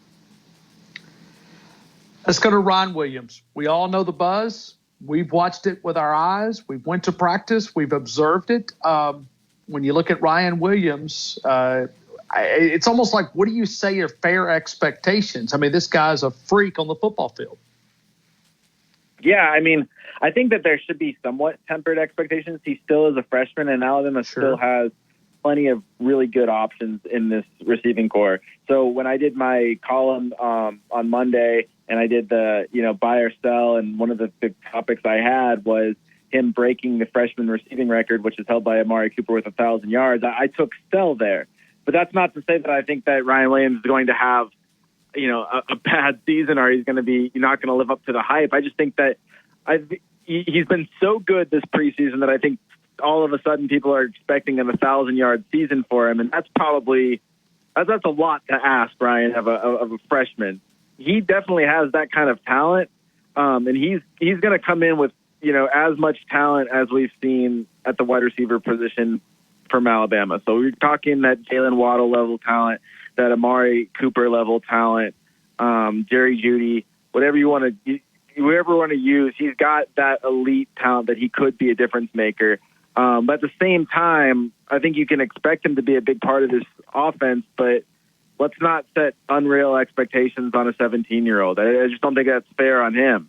You know, there's other really good receivers in this offense, and I think he's going to be good, but there will be some learning moments, and he'll make a lot of plays as well. So I think he's just going to be really fun to watch, and he's one of the better players to roll into Tuscaloosa in a while now. Okay, so you said Ryan Williams will break Alabama's freshman receiving records as a question. You said buy or sell, so you're selling, but you're also kind of tying that into how explosive the offense is going to be. You know, I wrote this on the top of my prep sheet. Go ahead, Tony. Oh, yeah, I was going to say, like, you know, if I'm ballparking it, right, I'm probably saying somewhere around, like, 700. But I feel like there's, like, 3 or 4 guys that could be from that 700 to 1,000-yard range. So, you know, my whole thing is if you think that Jeremy Bernard and Kendrick Law could reach that, you know, that 1,000-yard range, which I kind of do, and which I've said before, I think I've even said that on this show, I don't think there's going to be 3 1,000-yard receivers. That's not possible in an offense, you know? So that's where that prediction comes from, is more so that I think that those yards might go to some of the more experienced receivers. But I could still see Ryan Williams putting up, you know, 600 to 800 yards, which could be, you know, pretty big. Yeah, well, and I go back to, listen, Amari Cooper in 2012, but Alabama didn't have a lot of – I mean, they had some weapons. They had some role guys. He had 1,000 yards, but as you said, the pressure. Ryan Williams is not going to have to be – 1,000-yard receiver. And that's one of the things that I wrote across my notes yesterday. Alabama can beat you in a lot of different ways on the offensive side of the football. This is going to be as far from a one-dimensional football team as maybe we've ever seen in Tuscaloosa. Yeah, definitely. I mean, and the running back room is kind of banged up right now, but it's going to be healthy, you know, for the start of the season, it looks like. And there's a lot of really big names there, too. And then, obviously, you've got Jalen Miller who can run. So yeah, they're going to be able to do some work on the ground, too. They've got a lot of great receivers. They don't necessarily have that one standout guy that's returning that's, you know, a certified go-to guy.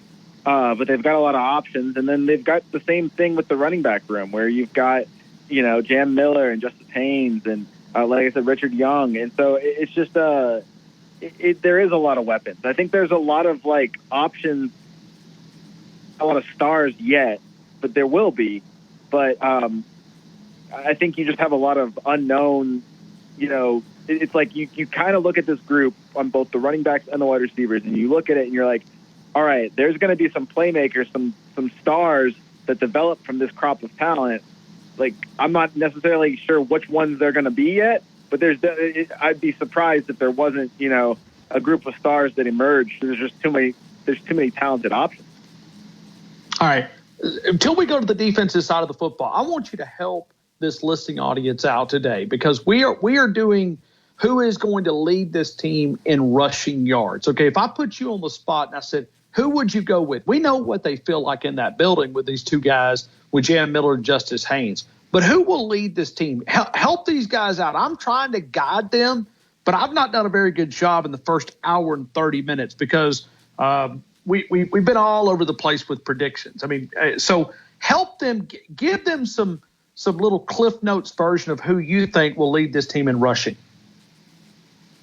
It's tough. It is tough. It is tough. It's you know, I mean, it's obviously between Jam Miller and Justice Haynes. Although, like, I don't know, like, what happens if, like, DeBoer has something cooked up for Jalen Milroe and we see him, you know, maybe he edges it out, you know? I mean, look who's to say that, you know, Jalen Milroe couldn't have what if they're all around 700 to 800 yards, you know? I mean, is it really that impossible for Jalen Milroe to have 800 yards and the other two to have like 780 or 750 yards? And, you know, then Jalen Miller's your leading rusher, but you have 3 guys that are all close to 1,000. That's not necessarily impossible for me. I wouldn't predict it, but I mean, like, you kind of, you know, if you're having the discussion, I think he's at least somebody. And it's not one of those being sarcastic and saying Jalen Milroe. I mean, it's a possibility. He has, you know, the running ability to get those kind of yards. So, you know, and if Kalen DeBoer sees that wrinkle, I mean, we've heard Kalen DeBoer saying that he's going to embrace his running ability. So I wouldn't totally rule that out, but I'd probably go with I don't know. I really like what I've seen from Justice Haynes, so I'm going to go with Justice Haynes. So to answer your question in a roundabout way, but yeah, it could be him, it could be Jam, and then I guess that Jalen would be my dark horse. See, I kind of like the way you're thinking there. I mean, because, you do think about Jalen Milroe. I mean, because they're going to beat you in a lot of different ways. I mean, this offense is going to be fun. And I think the rushing side, because we're going to watch this defense grow up. I'm not saying that they're going to go, 3 yards in a cloud of dust, because I don't think we're going to see that. But you could see it initially until this defense grows up. I mean, you could rely on those running backs to keep that time of possession kind of going, yeah, I know the way they want to beat you, but you almost have to calculate that a little bit in your head too. Yeah, I mean, there's just so many variables, like you said. I mean, I wouldn't want to go up against this defense because it's not really like you can scheme against one guy. I mean, if you take Jalen Milroe out, well, how do you, first of all, it's like not even can you scheme against one guy. It's like, how do you even scheme against Jalen Milroe? If he truly can get the passing game going, you're basically scheming against two different players. You're scheming against Jalen Milroe, the passer, and you're scheming against Jalen Milroe, the scrambler. And then you've also got, elite running back, really good options for Jalen Milroe to throw to. So, yeah, it's really hard to scheme against this offense because it's so multiple. And, to top it all off, you've got, one of the best offensive minds in college football in Kalen DeBoer, and also Nick Sheridan as well. Drawing up plays and using all those weapons and finding a way to, exploit opposing defenses. So it's kind of exciting. I mean, like I need to kind of see it with my own eyes before I can fully buy in. But when you look at the possibility and the talent and just everything seems to be pointing in the right direction. I mean, obviously, things don't always go to plan. And so there might be some hiccups, and we'll just have to see those. But there's definitely a potential for this offense to be really, really good. Let's go to the defensive side of the ball. What did we learn about that defensive side of the football? I know we've already mentioned kind of LT Overton and some of the comments from Kane Womack earlier. But when you look at the defensive side of the football, kind of combining the first 11 practices, give me the conversation pieces that you're focused in on. Yeah, I think that cornerback spot's pretty tight. We talked about the right tackle spot on offense. I think it's the same with the cornerback spot. I think it's between Xavier Brown and Deshaun Jones. Maybe you could put in Jalen Mbakwe in that mix as well. But I think when you look at that cornerback spot across from Devontae Jackson, at least by the opener, I think it's going to come down to Deshaun Jones or Xavier Brown. Deshaun Jones got the start or most of the first team reps during the scrimmage over the weekend, but Xavier Brown, five-star freshman who's been in the mix, since spring camp, and everyone's really high on him. He doesn't really play like a freshman, so it's almost unfair to refer to him as a freshman. I think it'll be between those two guys. I think when you look at Jones, he has more experience. I think Brown has a bigger upside. You can kind of say the same thing about Jalen Mbakwe, who might have the best upside of all three of those guys. So that's one area I'm watching.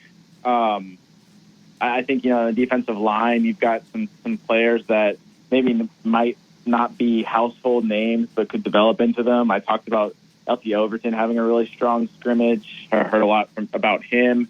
I think, that being said, I still think Jamarian Latham is probably the leader at the Bandit Room. So you've got him. You've got guys like Keenan and Tim Smith and Jaheim Otis on the defensive line. So those guys are not necessarily anyone that's put together high sack totals, are really just, outside of maybe Tuscaloosa are household names. But I wouldn't be surprised if one of those people, kind of breaks out this year. There's just a lot of, it's kind of like what we've been saying throughout everything, is there's just so much talent in that group that you're almost expecting one of those guys to break out and take their game to the next level. So, based on the scrimmage, I think you'd say that would be LT Overton, and he's a 5-star talent coming out of high school. So that could be a possibility on defense. He's all the buzz right now. King Womack called him a 280-pound ass kicker during the media session. So that was kind of fun, and just kind of shows you just the confidence that this coaching staff has in him and the rest of the pass rushers. You wrote about this today on Tide Illustrated. Right now we're talking with Tony Tsoukalos. Final question here, talking about the communication, because as we learn a new defense and what a 4-2-5, these players are also doing in this big learning curve, as they're adding more to the game plan. How do you think this technology, this is almost perfect for Alabama because they're transitioning to a 3-4 to 4-2-5, but also learning new coaches and they're learning new players. But to be able to have an earpiece and a linebacker where you're not having to make hand signals, this is a huge benefit for Alabama as they transition to this new coaching staff. Yeah, it's going to be interesting because, it's the same thing with offense, too, where that headset is going to shut off with 15 seconds left in the play clock. And so, Kane Womack kind of talked about it and said that, there might be teams that, wait until after that 15-second play clock and then kind of try to shift things around when you can't hear out of the headset. The thing about that, though, is, Alabama's struggled against they've gone up against those fast tempo teams. And if you're going to go fast tempo, then you're going to have Kane Womack able to shout out things the entire time because, those high tempo teams, they never get to 15 seconds on the play clock. So either those teams are going to have to slow down or, you're going to have the advantage of being able to kind of yell in Deontay Lawson's ear and kind of guide him and help him out, and then that will speed up the communication. The one thing, though, I think Alabama has to its advantage, regardless, and that's something I wrote in that article, is that they've got a reliable signal caller in Deontay Lawson. Just even if they have to do things the old-fashioned way, even if teams do wait until 15 seconds, they've got an experienced guy, and also Jahad Campbell has really increased his knowledge of the defense, and he's a guy that I think obviously gives that green dot headset to Deontay Lawson, but Jahad Campbell is a guy that could step in if Lawson got hurt or if he had to take a play off. I think you could put Campbell into that role. So I think it's an advantage for Alabama. I think when you look at their coaching staff and their personnel, you would expect them to be able to utilize this technology to their advantage, but it will be interesting at the same time because we don't know how teams are going to use it. We don't know how teams are going to operate, if there's going to be wrinkles around it to kind of confuse or whenever there's something new, Ryan, there's always a way to, take advantage of it and shift it towards, a way that maybe somebody wasn't expecting. So I think you're going to see some of that, but I think Alabama is doing its part to try to prepare for anything and be ready for those situations. Tony Tsoukalos, take this final last minute right here and talk about Tide Illustrated, what you guys are doing to cover this camp as we march our way down to college football starting in 18 days. Yeah, it's been really fun. This preseason we've been able to get a lot of coverage in, and we've been able to really see a lot. So we've been able to put a lot on the site. And, the site's TideIllustrated.com or Alabama.rivals.com. And come check us out because we've got a practice report. We've got interviews. We've got recruiting. We've just got everything. So, like I said, it's Alabama.rivals.com. Make sure to check us out, or you can follow us on Twitter at Tide Illustrated, at Tide Illustrated, or you can follow me at Tony_Tsoukalos on Twitter as well. Tony, thank you so much, man. Have a great rest of your afternoon. All right, Brian. You too. Thank you. Tony Tsoukalos, man, that was a lot of fun to be able to dive into that conversation. We'll continue with more of the game next. Tide 100.9, 1230 WTBC, your home of Alabama Crimson Tide Sports. Kidneys is usually checked at least once or twice a year. Let your doctor know you are concerned about the health of your kidneys and ask what you can do to keep your kidneys healthy. With only 43 seconds remaining, facing a 4th and goal from the 31-yard line at Jordan-Hare Stadium, quarterback Jalen Milroe finds himself under immense pressure, scrambling to connect with Isaiah Bond in the corner of the end zone for a miraculous come-from-behind victory over Auburn.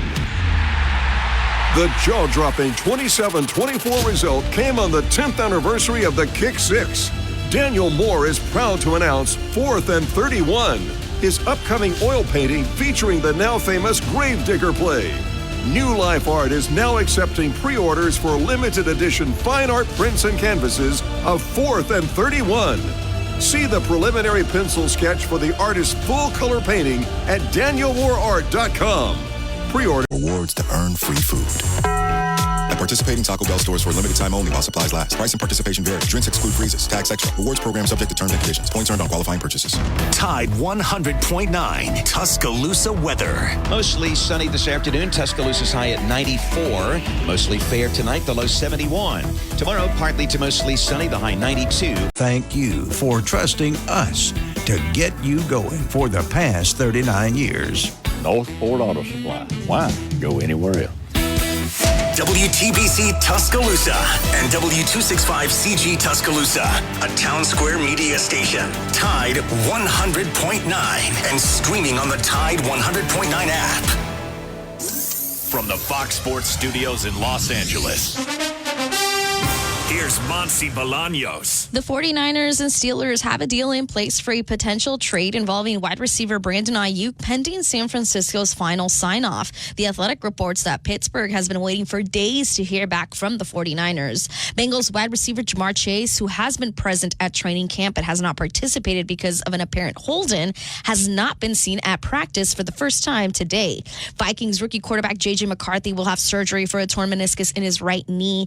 Vikings head coach Kevin O'Connell confirmed that it occurred during Saturday's preseason victory over the Las Vegas Raiders. Doctors will decide during surgery whether McCarthy needs a trim of the meniscus, which could allow him to return this season, or a full repair that could sideline him until 2025. The news ensures that veteran Sam Darnold will be the Vikings starting quarterback week 1 and likely beyond. And in baseball, Dodgers rookie pitcher River Ryan will undergo season-ending Tommy John surgery. Pat's Florist and Gourmet Baskets in downtown Tuscaloosa, 1010 Queen City Avenue. For over 60 years, they've been serving our community.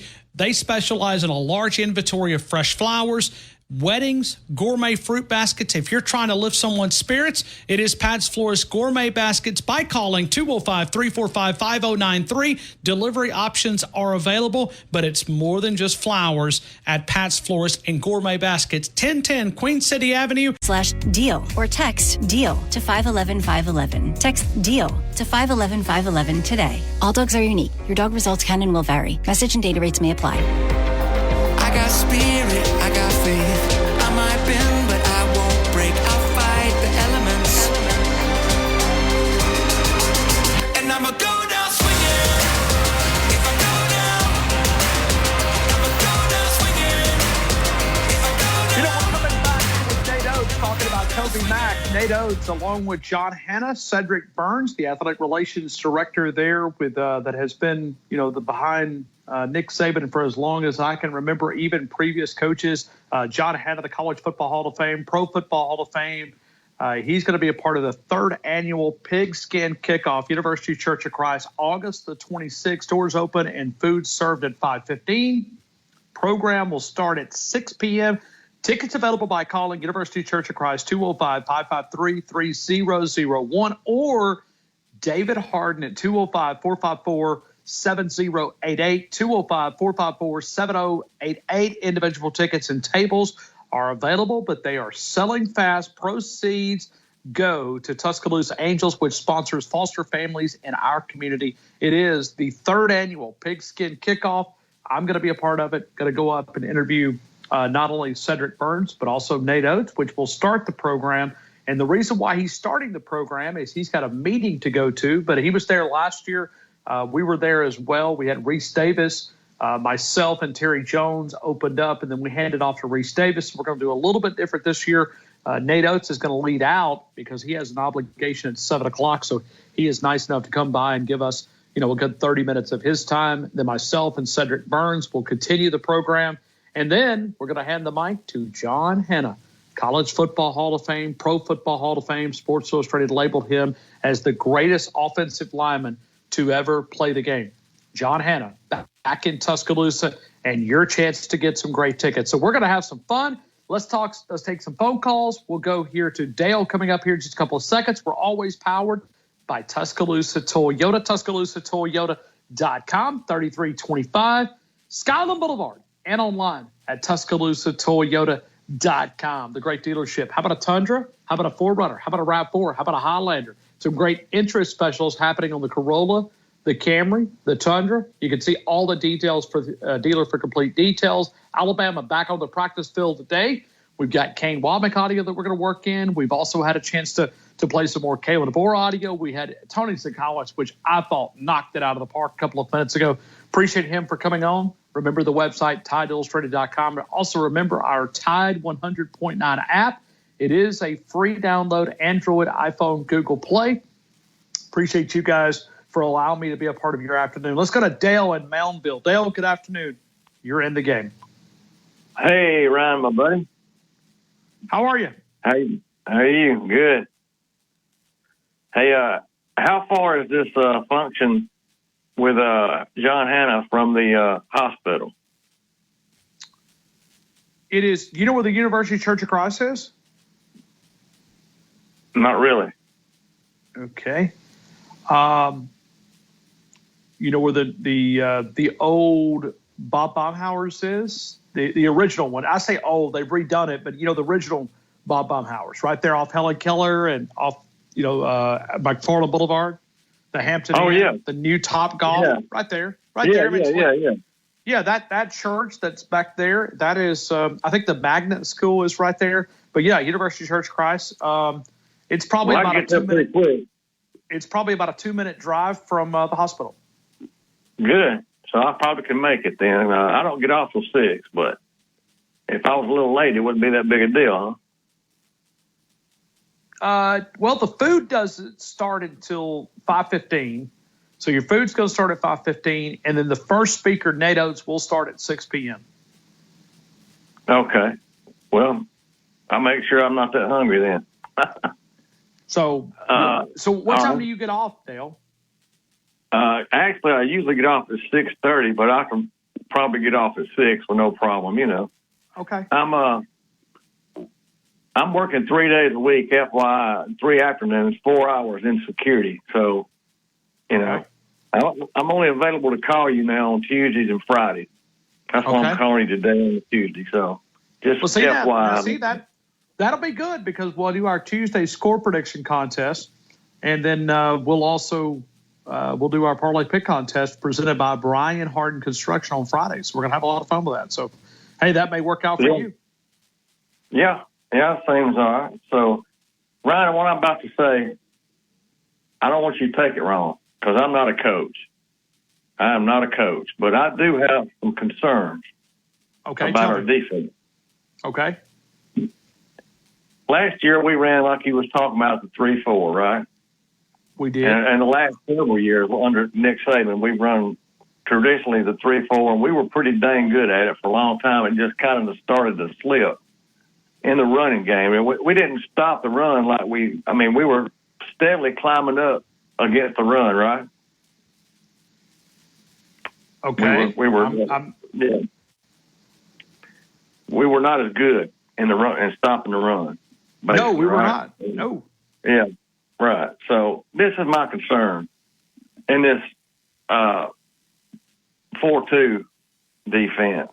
We're taking another body off of the defensive line, basically, because you had 3 down linemen, you had 2 outside linebackers. Now we're going to have just 2 traditionally down defensive linemen and kind of a backers standing up on beside them.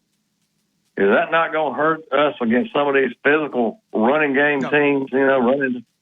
Do you think so? They'll adjust. Yeah, tell you what, let's go real quick. Let's go to rushing statistics. Let's go to rushing defense. Why don't we do Alabama? Okay. This will be a good little metric for you right here because I like numbers. I mean, obviously, anybody listening to this show, if I told you that South Alabama gave up fewer rushing yards than Alabama did, would you believe me? Yeah.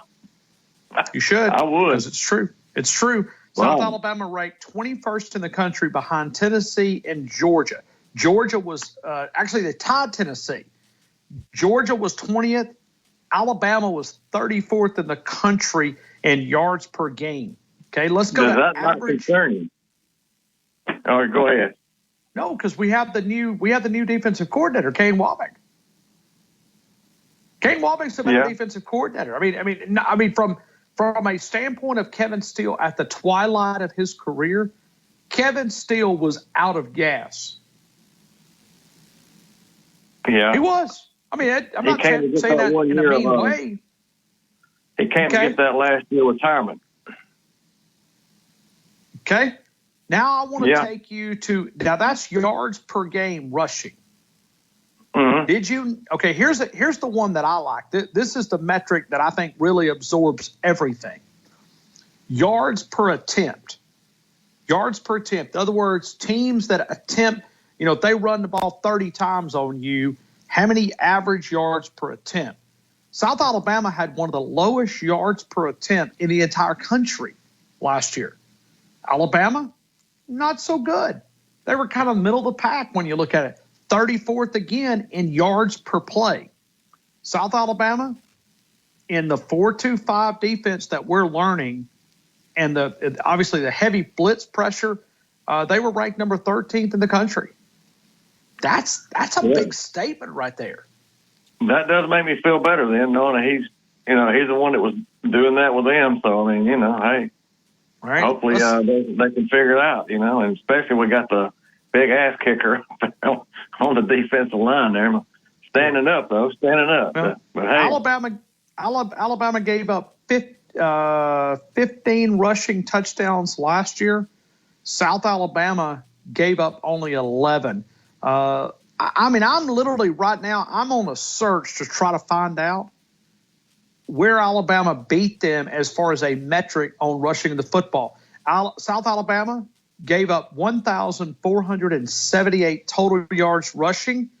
Alabama last year gave up 1,749 yards rushing. I mean, let me point this out, man. Let me point this out. Okay. They was not playing SEC offenses. They were not playing. But they were also not playing with SEC caliber players either. So they did more with less. They probably passed. The teams they played probably did a lot more passing than they did running, don't you think? I would probably think that's a fair statement. Okay, but let's. I want to go back and look at their schedule at South Alabama. Because I know that they did, obviously they went on the road and beat Oklahoma State out there. So they played Tulane. Tulane was a really good football team, a solid. They got beat by Tulane. They beat Oklahoma State out in Stillwater 33-7 on the road. That's a big win. It is. I mean, and that's the defensive coordinator that is now here in Tuscaloosa, who was the head coach at South Alabama. They played, the Southern Miss, the La Monroe, James Madison, They didn't play Georgia. They did not. No, I mean, you've got a good point, but I mean, as far as the talent level, it's not what it was either. So I mean, I look at this coaching staff. They do a lot more with less. One game that hurt Alabama stats was that LSU game where that Jaden Daniels just ran berserk on them. I mean, it was just unreal what he did to them in that one game. That could have destroyed a lot of their stats too, but it's here and there. I just think we'll be okay. You're right. I think maybe it's just, I'm not a coach. Like I said, I'm not a coach, and maybe we'll be fine. And maybe not having that extra body. You got a defensive back to stop throwing games because, most of the teams like to throw too in the SEC. So we just got, and I'm not down in our middle linebacker. What's his name? Lawson. Lawson, yeah. Last year, it seemed like either he played hurt or he wasn't a physical presence. Now, Jahad Campbell seemed to be later in the year. As the year went on, Deontay, just to me, just was not that physical of a linebacker, and it could have been because he still had a little bit of injury that hopefully he'll be completely healed of this time. You've heard good things on him in the scrimmages, hadn't you? I have. So I think you're worrying. I think you're worried about something that you shouldn't be worried about. I mean, I'm not trying to pick on you, but good. No, I want to hear. I think there's some concerns on the defensive side of the football, but I don't think it's stopping the run. I think this defensive line may be the strongest that we've had. depth-wise in several years. I hope so. Yeah, I was glad to hear him, like I said earlier, compliment the defensive line. So, well, anyway, let's go to Jam Miller and Justice Haynes, the running game here, our running game. All right. Who is going to lead this team? Who is going to lead this team in rushing? Dale, what do you think? I told you before that Justice Haynes reminds me of Anthony Davis of the early 70s USC team that I thought was a great running back, and Dawson corrected me and said he wasn't that big a deal. I don't know if you remember that discussion we had, but I just think he's going to be Alabama's bell cow this year. I think once Kalen DeBoer sees what he can do, and I've just been waiting on him to explode. Once he sees what he can do, I think he's going to get around 1,500 yards. I know that other man. Yeah, I think he will. I think that's he's and I hear a lot of podcasts talk about he's not. We don't have a big threat to breakaway threat as a running back, but I think he is a breakaway threat. I think Jam Miller is a pound and ground. He's more like our running back that won the Heisman in 2009, Mark Ingram. But I just think Justice Haynes is all that in a sandwich, man. He's a real deal to me. I think he's going to come alive, and I hope he stays healthy.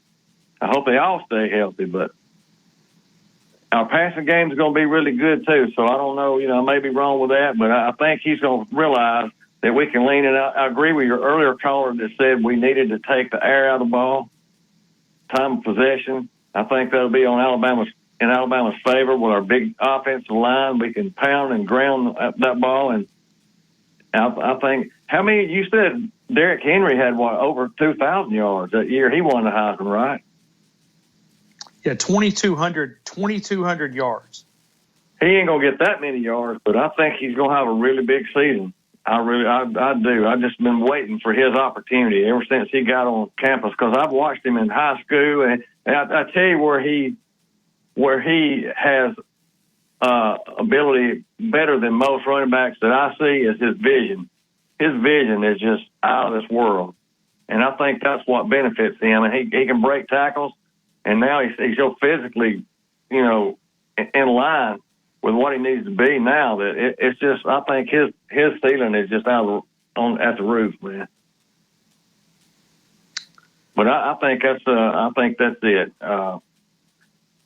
And I think Jam will be second. He'll be second behind him, and we're gonna be doing good in the running game, Ryan. Well, listen, man, I appreciate you, Dale. I got to run, man. I got you, Dale. 1,500 yards, Justice Haynes. Dale, have a great rest of your afternoon, man.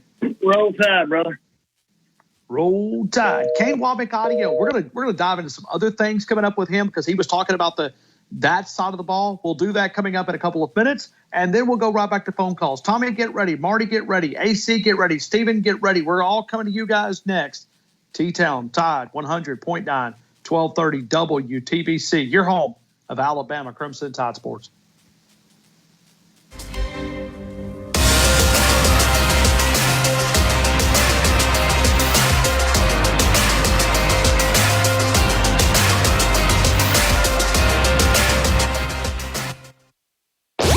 This hour's West Alabama real-time news update from the Tuscaloosa Thread Newsroom.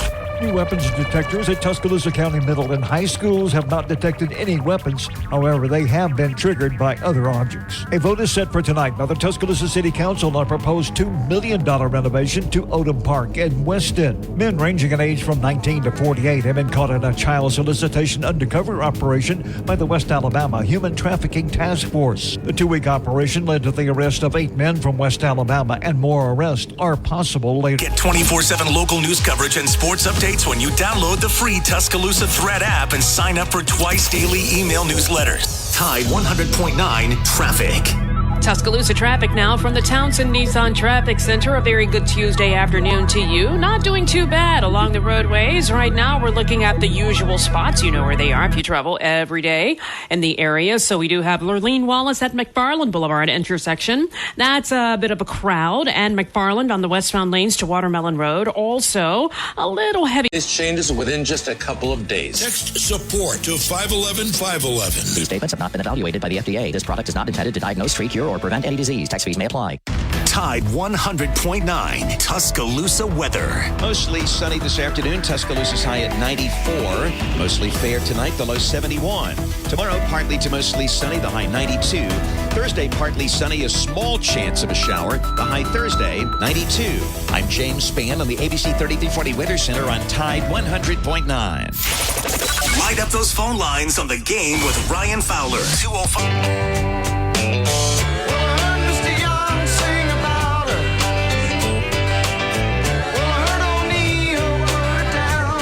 In Tuscaloosa, Tide 100.9, 1230 WTBC, your home of Alabama Crimson Tide sports. I did want to remind you about Daniel Moore.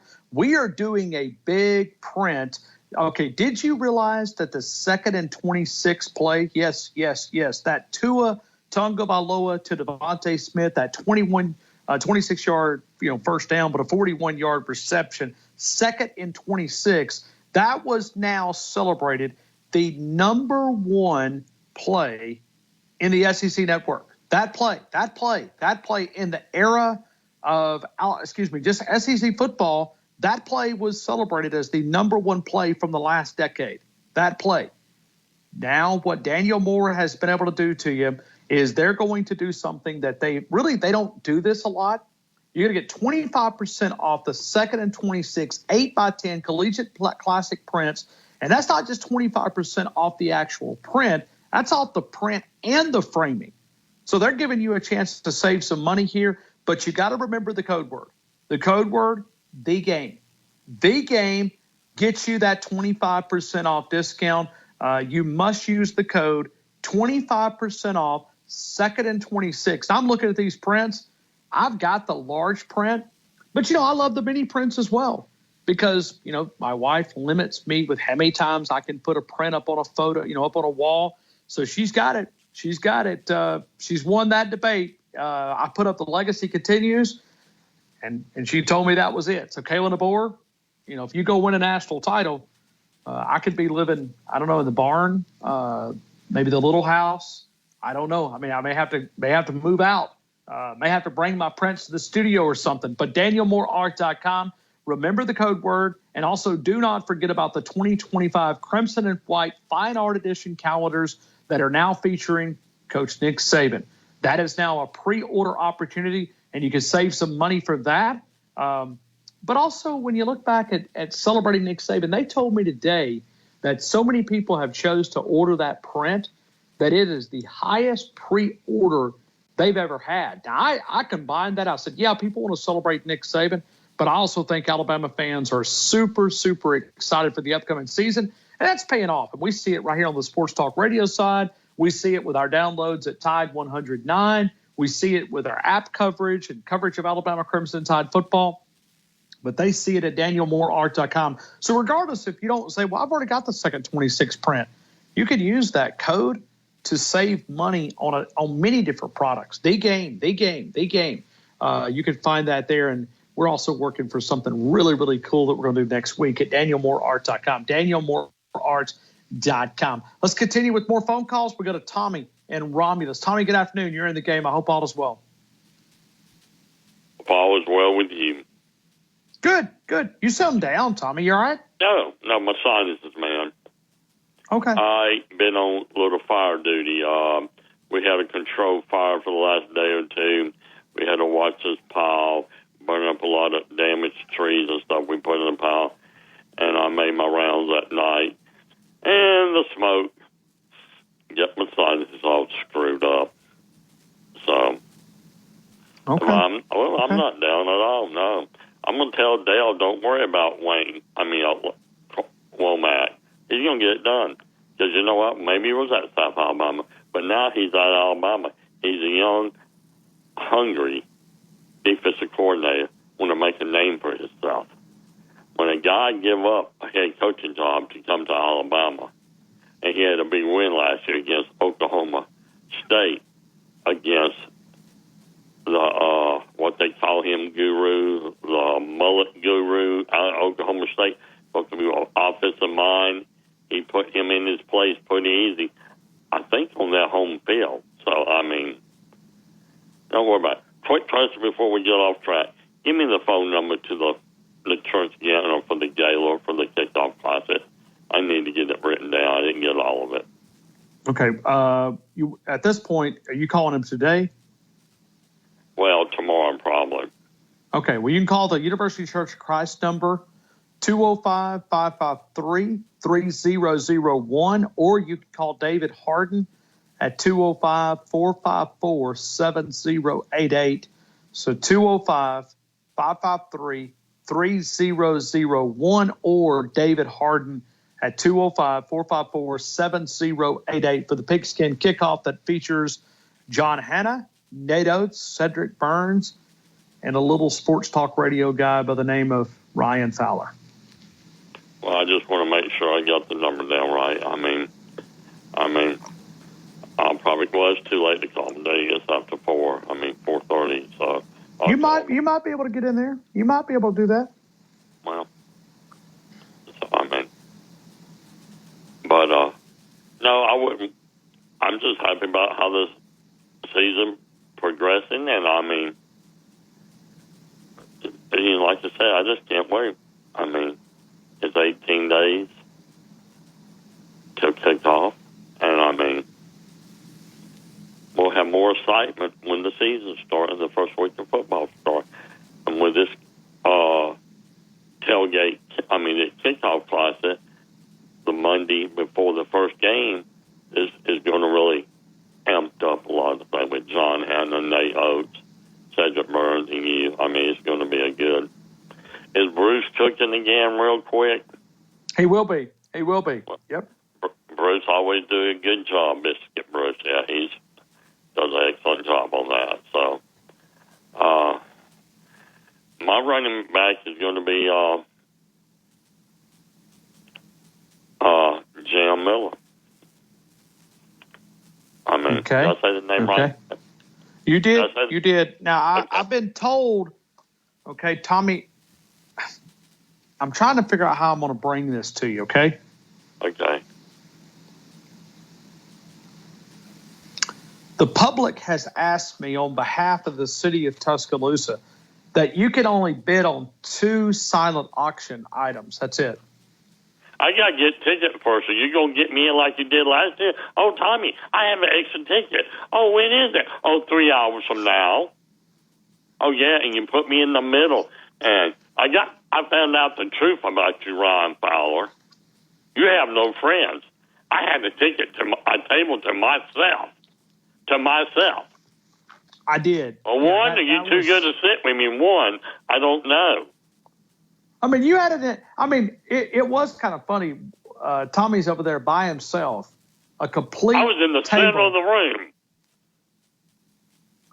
With a table by myself. You could invite your buddies from the Sports Talk Radio side of things. Well, I just had one ticket. That was your call. Okay. Well, when you only give me 3.5 hours to get up here, I'm like. Well, somebody else gave them to me, and I just passed them out. So. Well, I know. I tried to get my brother to come. He wouldn't do it. No, I don't like to be rushed, so forget it. I went, I'm leaving you. I head up there, so. I told him, come on. No. No, it's a great thing. If you haven't been to one, you need to go. You did a fine job with Reese and Terry last year. Former coach at University of Alabama, strength coach, former player. His son played at Alabama. There's a pedigree there. You did a fine job, interviewing them. Well, I'm like you. I'm running out of wall. If you want to help put plywood up in my big barn when you get kicked out next year, we can hang up yours on one side, mine on one side of the barn. Okay. Oh, So are you getting the rejection too? Is that what it sounds like? No, my brother said, what in the God's world we put? Because he likes to have pictures of Bambi, you know. I guess this is probably one downside of being an Alabama fan. Like if you're an Auburn fan, you don't have to worry about, where are we going to put the championship prints? Where are we going to put this? As an Auburn fan, you don't have to worry about that. You don't have to worry about, because there's only so long that you can live off that poor old kick six from 2013. That's it. Well, they lived on the Bama punt for nearly 40 freaking years. They did. I mean, you don't remember that, but I do. I mean, my Lord. I heard about it. I mean, even though it was before I was born, they still it ripped my soul out. Yeah. Oh, it's terrible. All right, Tommy, who are you going with again? Jam Miller. Jam Miller. Okay. Yeah, I don't know why you got me. Okay. Yeah. Where do you want to go? I'm going to say 9:35. Okay. 9:35. I got it. Tommy, I hope you have a great rest of your afternoon, man. Thank you. All right, man. Have a good one. Talk to you later, man.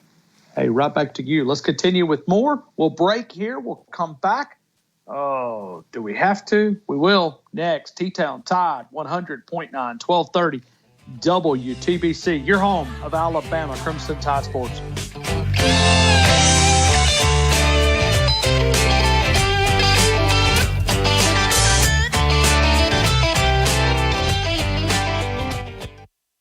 Nuke's Eatery, they're on the fringe of the campus of the University of Alabama, close enough that you can smell the championships. The Nuke's Q sandwich, still the number one sandwich across the franchise. The French dip sandwich, I think, is going to challenge for that number one spot. The double club, the single club, you can pair those up with a great sandwich, salad, California-style pizzas, all available for catering from a group of 5 to 500, a small office party to a large corporate event. Joel Bromfield, they've done a great job for my family. The Townsend Nissan going on now. You can save thousands. See BJ or Kylan today at Townsend Nissan, your savings place. Southern Ale House, 1530 McFarland Boulevard. As you know, it's one of my favorite places. Eat Southern, be Southern, the daily lunch and dinner specials, the great menu that features that Southern cuisine, like the bacon wrap meatloaf, the fish and taters, the biscuit sandwiches, the great steaks, the great chicken entrees, great sandwiches, including the pickle burger, the Ale House burger, the yard bird, great desserts, and always that featured bread pudding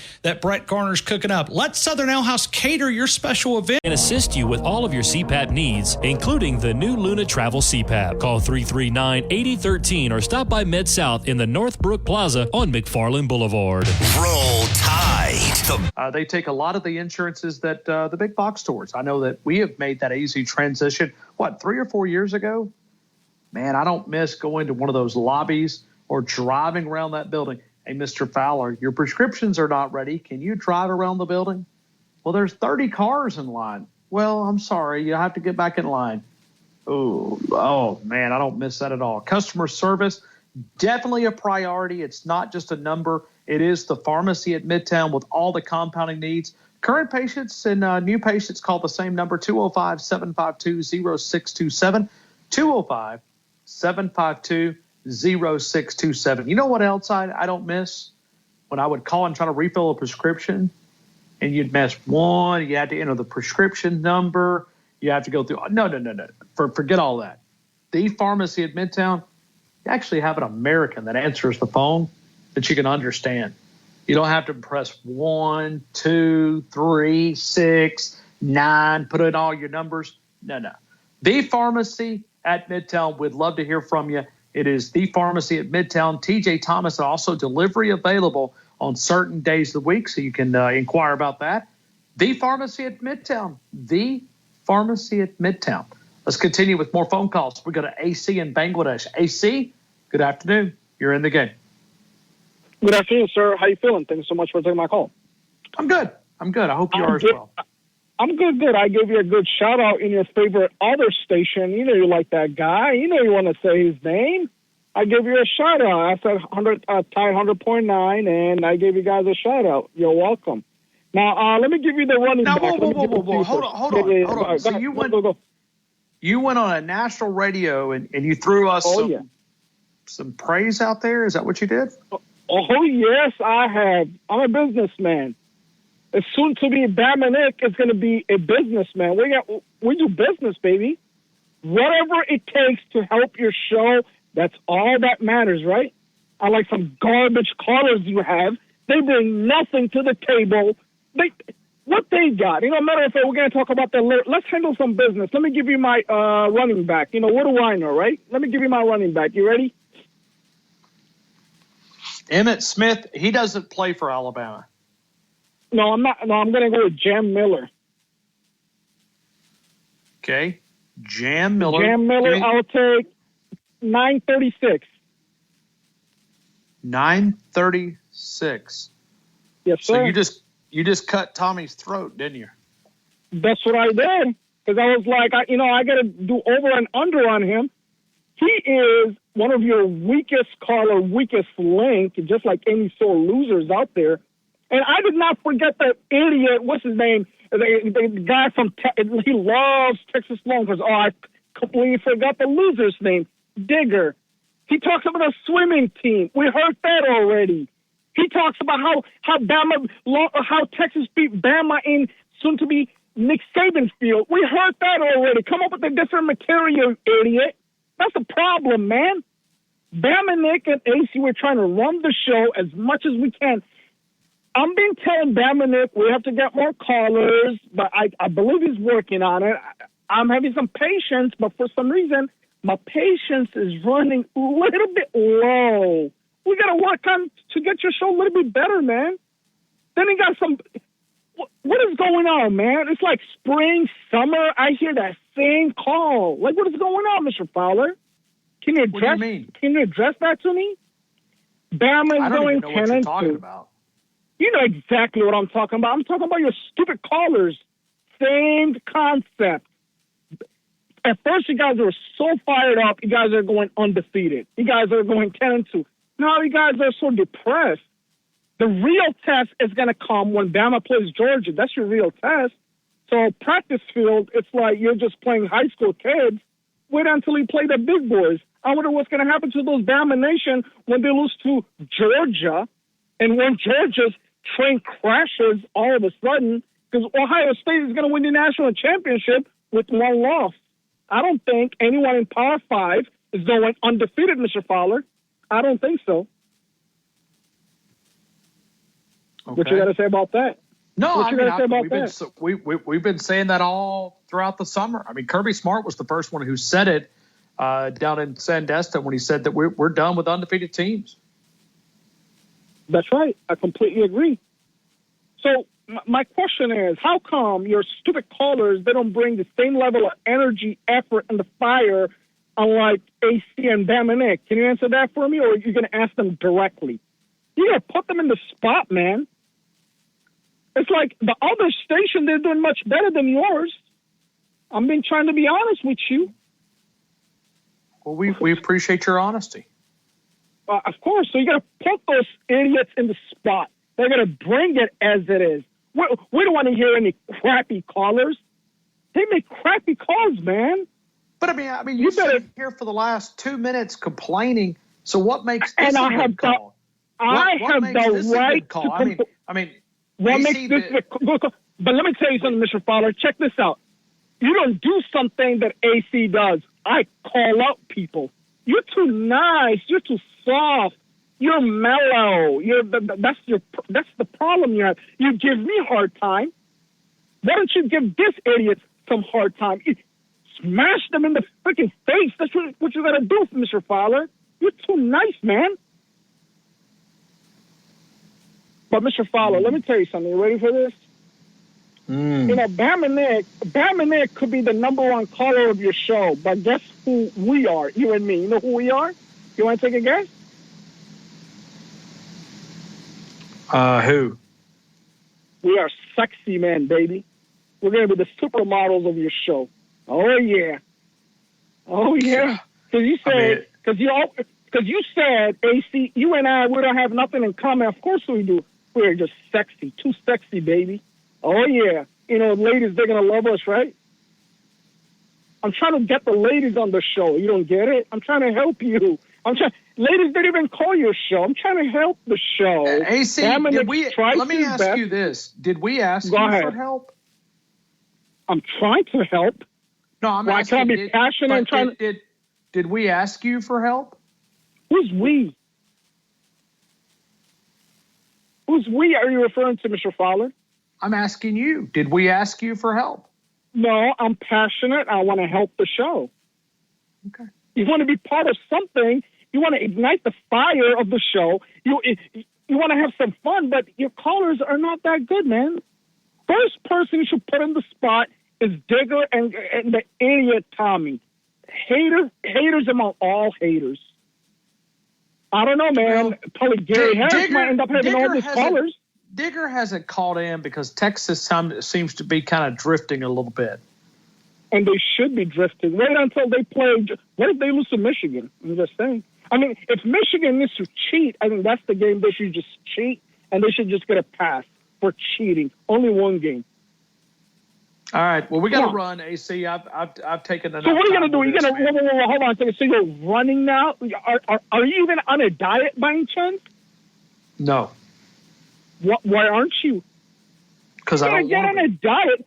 No, put those idiots in a diet too, because they're fat, they're lazy, they're garbage. Thank you so much for taking my call, bro.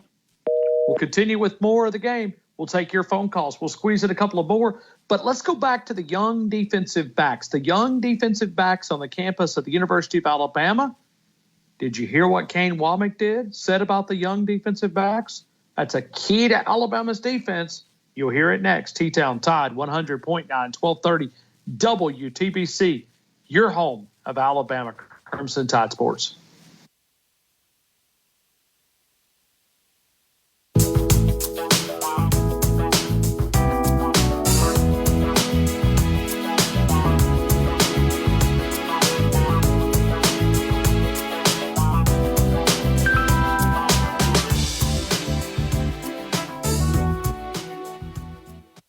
Tide 100.9 traffic. Tuscaloosa traffic now from the Townsend Nissan Traffic Center. We have picked up an accident on McFarland eastbound at University Boulevard. Now this has got traffic even slower than it already is for your rush to home. Otherwise, traffic in the rest of the area, that's slow and go for the most part. You got McFarland Boulevard. That's also heavy on the westbound lanes to Lurleen Wallace as it Something so good, it'll leave her speechless. I'm Tom Osmond, your jeweler at Fincher and Osmond Jewelers. Not so easy to find on McFarland, between Edgar's and local routes. Don Wallace CPA, 527 Main Avenue in downtown Northport. Small business and personal income taxes, payroll, sales tax needs. They can also help you with nonprofit or church accounting or auditing. In business since 1999, they work for you, not the IRS. When you take on taxes, you got to have someone on your side. It's Don Wallace. Free timeshare exit info kit. 800-420-2255. That's 800-420-2255. 800-420-2255. Tide 100.9 Tuscaloosa weather. Mostly sunny this afternoon. Tuscaloosa's high at 94. Mostly fair tonight, the low 71. Tomorrow, partly to mostly sunny, the high 92. Thursday, partly sunny, a small chance of a shower, the high Thursday, 92. I'm James Spann on the ABC 3340 Weather Center on Tide 100. Let's go back to Kane Womack talking about the young defensive backs and how they're learning this defense. And then we'll break. We'll come back and we'll reset. If you want to jump in, we actually have one line available, 205-342-9904. We're going to get to those phone calls coming up here in a couple of minutes. Stephen and Raleigh will lead us out. Marty, I see you. We're coming to you as well. But let's go here to Kane Womack talking about those young defensive backs, how they're progressing in this new system here in Tuscaloosa. Yeah, I think, I think Mo Lindquist does a tremendous job from a technical standpoint. He's one of the best teachers that I have seen. I think those guys are very fundamentally sound. Even those young freshmen, they don't look like freshmen out there in terms of what they're doing from a fundamental perspective and their footwork, their hand placement. very detailed, very organized, and very intentional about their individual time. And I think it's showing up in practice right now. What I'm excited probably to see is some of those younger players are playing with anticipation. You know, defense is inherently reactionary, right? So the offense comes out in a personnel formation, whatever, and we react to whatever those things are. But if you can say under this personnel and that formation on 3rd and 6, right, now it's either going to be this or it's going to be that. Now we can play with anticipation. I think the corners are leaning into that right now. Okay. All right. Big comment right there when you look at those young corners and trying to make that big decision. All right, so Kane Womack, and they also said some good things about LT Overton. Did you hear that? You'll hear it in the 5 o'clock hour. We'll take more phone calls as we approach that 5 o'clock hour. We'll take your phone calls. Stephen in Raleigh, North Carolina. Remember to download the Tide 100.9 app. It's a free download. Not only can you listen to all of our shows every day right here on Tide 100.9, but, you know, coming up Wednesday, not tomorrow, but when football gets a little bit closer, we will have Kayla DeBoer Show right here on Tide 100.9, 1230 WTBC, your home of Alabama Crimson Tide Sports.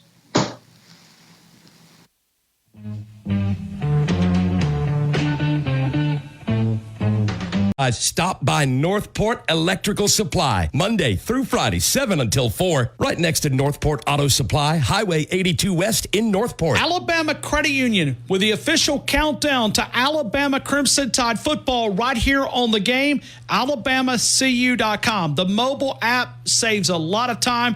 The mobile deposits, checking, savings, mortgage, home equity loan, financing a vehicle, the great competitive rates. Alabama.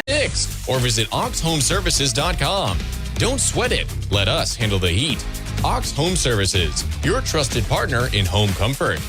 Rumsey Environmental, a one-stop shop serving West Alabama for all of your waste removal needs. If you're in the construction business, take a little bit of stress out of your life. The construction debris removal containers customized to fit your job site, the portable toilet service, the storage containers to protect your valuables. It's Rumsey Environmental for that complete waste removal service when you have to know. The free Upside app and use promo code TURN for a 25 cents per gallon bonus on your first tank. That's code TURN for a 25 cents per gallon bonus. WTBC Tuscaloosa and W265CG Tuscaloosa, a Town Square media station. Tide 100.9 and streaming on the Tide 100.9 app. From the Fox Sports Studios in Los Angeles, here's Monsi Bolaños. The NBA released its complete game schedule for group play of the Emirates NBA Cup 2024 that will take place on Tuesdays and Fridays, starting November 12th with a doubleheader as the 76ers will be hosting the Knicks and the Mavericks will take on the Warriors, which will be the first time Klay Thompson returns to the Bay Area. In the NFL, Bengals wide receiver Jamar Chase, who has been present at training camp but has not participated because of an apparent hold-in, was not seen at practice today. Head coach Zach Taylor said that Chase is day-to-day and that he has no comment beyond that.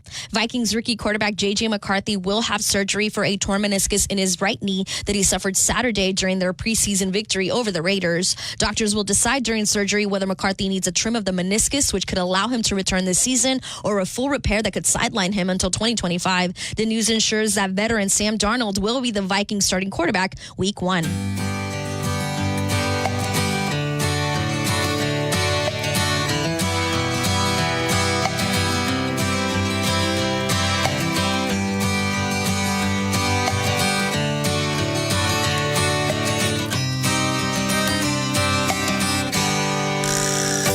Rolling down backwoods, Tennessee byway. One arm on the wheel, holding my lover with the other. A sweet, soft southern thrill. Worked hard all week, got a little jingle on a Tennessee Saturday night. Couldn't feel better, I'm together with my Dixieland delight. All right, we welcome you right back. Spend my dollar, Tuscaloosa Tide 100.9, 1230 1230 WTBC. Alabama went through a practice this morning. They're working their way to another scrimmage on the campus of the University of Alabama on midday on Saturday. Scrimmage number 2, the final scrimmage. And then at that point, it's all about kind of dialing in on that game plan. Still some key competition battles going on. You know, we're going to start with what Kane Womack said about LT Overton coming up in a couple of minutes. But let me remind you, let's go through the credentials of the University of Alabama. You want to know why they hate us? You want to know why they hate us? You want to know why there's really an Alabama fatigue syndrome? Let's count them together. You guys ready? 18 national titles. By the way, we're 18 days away. Kind of goes hand in hand there. Presented by Alabama Credit Union, reminding us to remind you we're 18 days away from Alabama, Western Kentucky. 18 national titles, 30 SEC titles. Nobody has more of either one of those. Notre Dame has 13. We have 5 more than they do. Nice. Roll Tide. 147 first-team All-Americans, 77 postseason appearances, 45 postseason victories, 4 Heisman winners, the NCAA all-time scoring leader. Man, wow. And the greatest football coaches that ever walked the sidelines.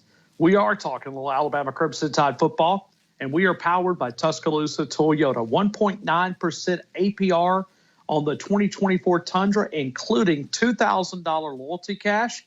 If you're looking for the Camry, 3.99 on the 2025 Camry that averages over 50 miles per gallon. Check it out. See all the inventory at TuscaloosaToyota.com. They power the program every day. It's easy to talk about Tuscaloosa Toyota. Why? Because I drive them. All of my vehicles. Every vehicle I own is a Toyota from Tuscaloosa Toyota.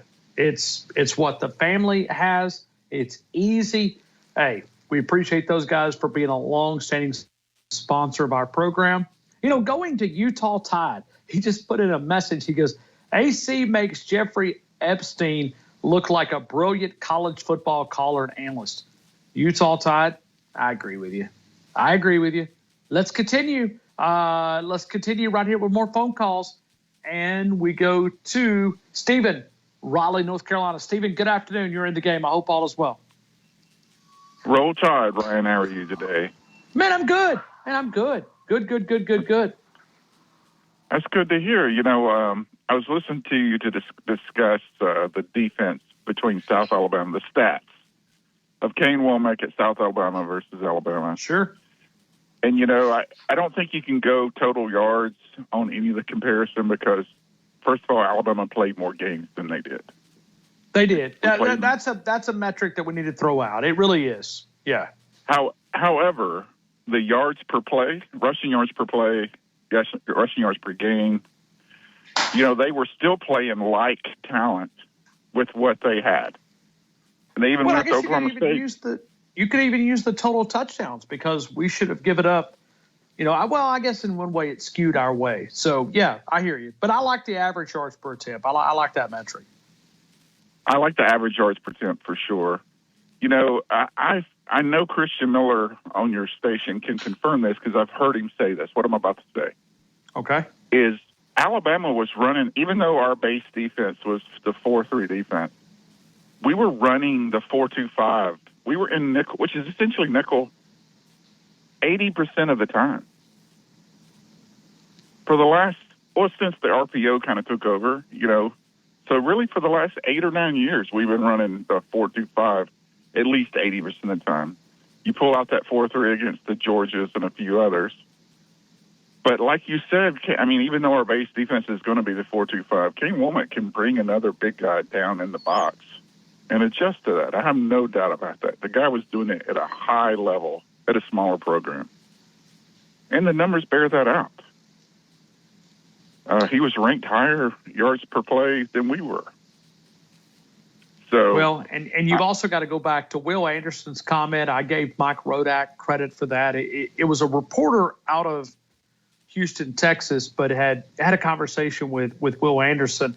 And he went back and he talked about 2022, how they had, you know, really some, you know, the anxiety comment, but also where he talked about he didn't see eye to eye with his position coach, Coleman Hutzler. And the production, I mean, it was literally cut in half when Sal Censuri retired or went into an off-the-field role, and then Coleman Hutzler came in. You know, we've ad nauseum talked about the coaching difference between this staff and the last 4 or 5 years of staffs of Coach Saban. And it is obvious even in the video that you guys produced and of the practice you're seeing that they are getting all around better coaching. And I'm not saying at the top. We don't know about Kalen DeBoer at the top right now as far as what he can do at Alabama, but we have a good idea. And this staff he's put together, they're getting better coaching. So, it's almost like they're going to be able to be freer and not afraid to make a mistake. I mean, Ryan, we looked at some of Coach Saban's defenses were, I think they were afraid to make a mistake sometimes. They were on pins and needles about their assignment, that they weren't free to run and go make a play like it looks like it's probably going to happen in this defense. Would that be fair to say? I agree with you. Yes, I do. So, I'm not worried about the 4-2-5 at all, and I just don't think as fans we should be, because Alabama's been running 4-2-5 for 80% of the time. No, they have. They have. Years back. Yeah. Years no, they have. They have. I mean, it's. We're just getting caught up in the terminology. Well, so. and I was told from people that I spoke to that Nick Saban was highly impressed with some of the way that Kane Womack was kind of presenting the information. I think we're going to be okay.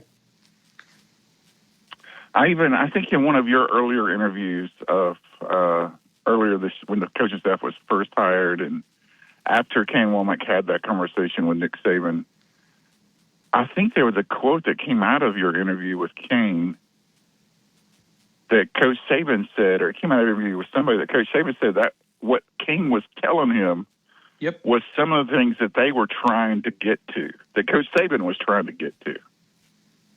It was. So, I don't think we should be afraid. No, when it comes to running backs, leading rusher for Alabama this year. All right, who you want to go with? So, you've talked about the yardage and, 50 yards a game. If you play 16 games this year, 50 yards a game is 800 yards right there. And I just think you're going to have at least two people get to 50 yards a game. I believe that with 16 games. And I believe Alabama plays 16 games. That's what I'm going to base it off of. Okay. At 70 yards, you're at 1120. So I'm going to go Justice Haynes. Okay, you're going to go Justice Haynes. And give me the yardage. 1,120 yards. Okay. But I believe Jim Miller's right behind him. So. Yeah, I do too. I think they look at these guys in that room as a 1A, 1B. And then if you look at the third string running back, I'm drawing a blank on his name right now. Yeah, Richard Young. Richard Young. I mean, if I was wanting to ice the game if you're so far ahead in the third and fourth quarter, that looking at how hard that guy runs, Richard Young, you saw him in the spring. I mean, that's the guy I'd want to be melting that clock away. So there's no telling what he's going to have. If this offense is doing like we keep saying, 40-something yards a game, it's going to be interesting for sure. I just think they can beat you a lot of different ways. I think offensively, when you look at this has a chance to be, just because of scheme-wise, not player-wise, but I think we have a fun year to watch this offense work, because they can beat you a lot of different ways. If you're a defensive coordinator, you're going to have a lot of sleepless evenings thinking about what you're going to try to do against Alabama. I agree, Ryan. It's going to be a fun year. Thank you, Stephen. You have a good one. Yeah, yes, right sir. back to you. We're going to go to the LT Overton comment that we played earlier. But before we do that, let's go to Marty in Arkansas. Marty, good afternoon. You're in the game. I hope all is well. Hey, Marty. All right. No Marty. We'll continue with more. But before we go to Ram, let's go back to the LT Overton comment. It was Kane Wommack, and listen to the way he described LT Overton, because we know that LT's had a great camp, also had a big scrimmage on Saturday. Here's what Kane Wommack, his defensive coordinator, said about LT Overton. You know, I think him and Zebo Latham are really the frame, right? That's the ideal. That person has to play a 4-eye. They have to play a 5 technique. They got to play a 9 technique, right? Occasionally, right, they'll fall back inside on the run fit, some of those things, right? They can do a lot of different things. But I'm impressed with their athleticism. I mean, those guys, they can really move. They do a good job to be that big. So yeah, I would say from a prototype bandit position, the field defensive end, that makes things really challenging to establish runs to the field when you have a 280-pound ass kicker over there. So. A 280-pound butt kicker over there. Let's go to Ram and McCalla. Ram, good afternoon, sir. You're in the game. I hope all is well. As well, Ryan. I hope you're doing good. We are. Thank you. And enjoying that little respite you're taking. You deserve that. Well, a little bit. I figured need to come down, get the batteries recharged a little bit. There's just something about the Gulf Coast, right? It's relaxing. It's energizing. You go, you get some great seafood. Can't wait. Going to be knocking out a place that I've never been to later tonight. I'm going to have some fun. So we'll see. A lot of people have told me about this one place, and I'm going to see what it's all about. Well, I hope you enjoy it. If you do, let us know what it is. What the name of it is. Okay. Well, I'm not going to say the name until I go see what it's all about. I can't give you guys a false, restaurant. I know. There you go. That's right. I love to go down to Orange Beach and Gulf Shores. I like to go in October, but I've got tickets to all the games at home, so I'll just have to work it in. But I want to go with not Miller, but Haynes. Okay. And so you want to go Justice Haynes? Tell me the yards. Ryan, I think he's a little harder to bring down than Miller from what I've watched them, but both of them are hard to bring down. I'm going to say 988. Okay. 988 Justice Haynes. 988 Justice Haynes.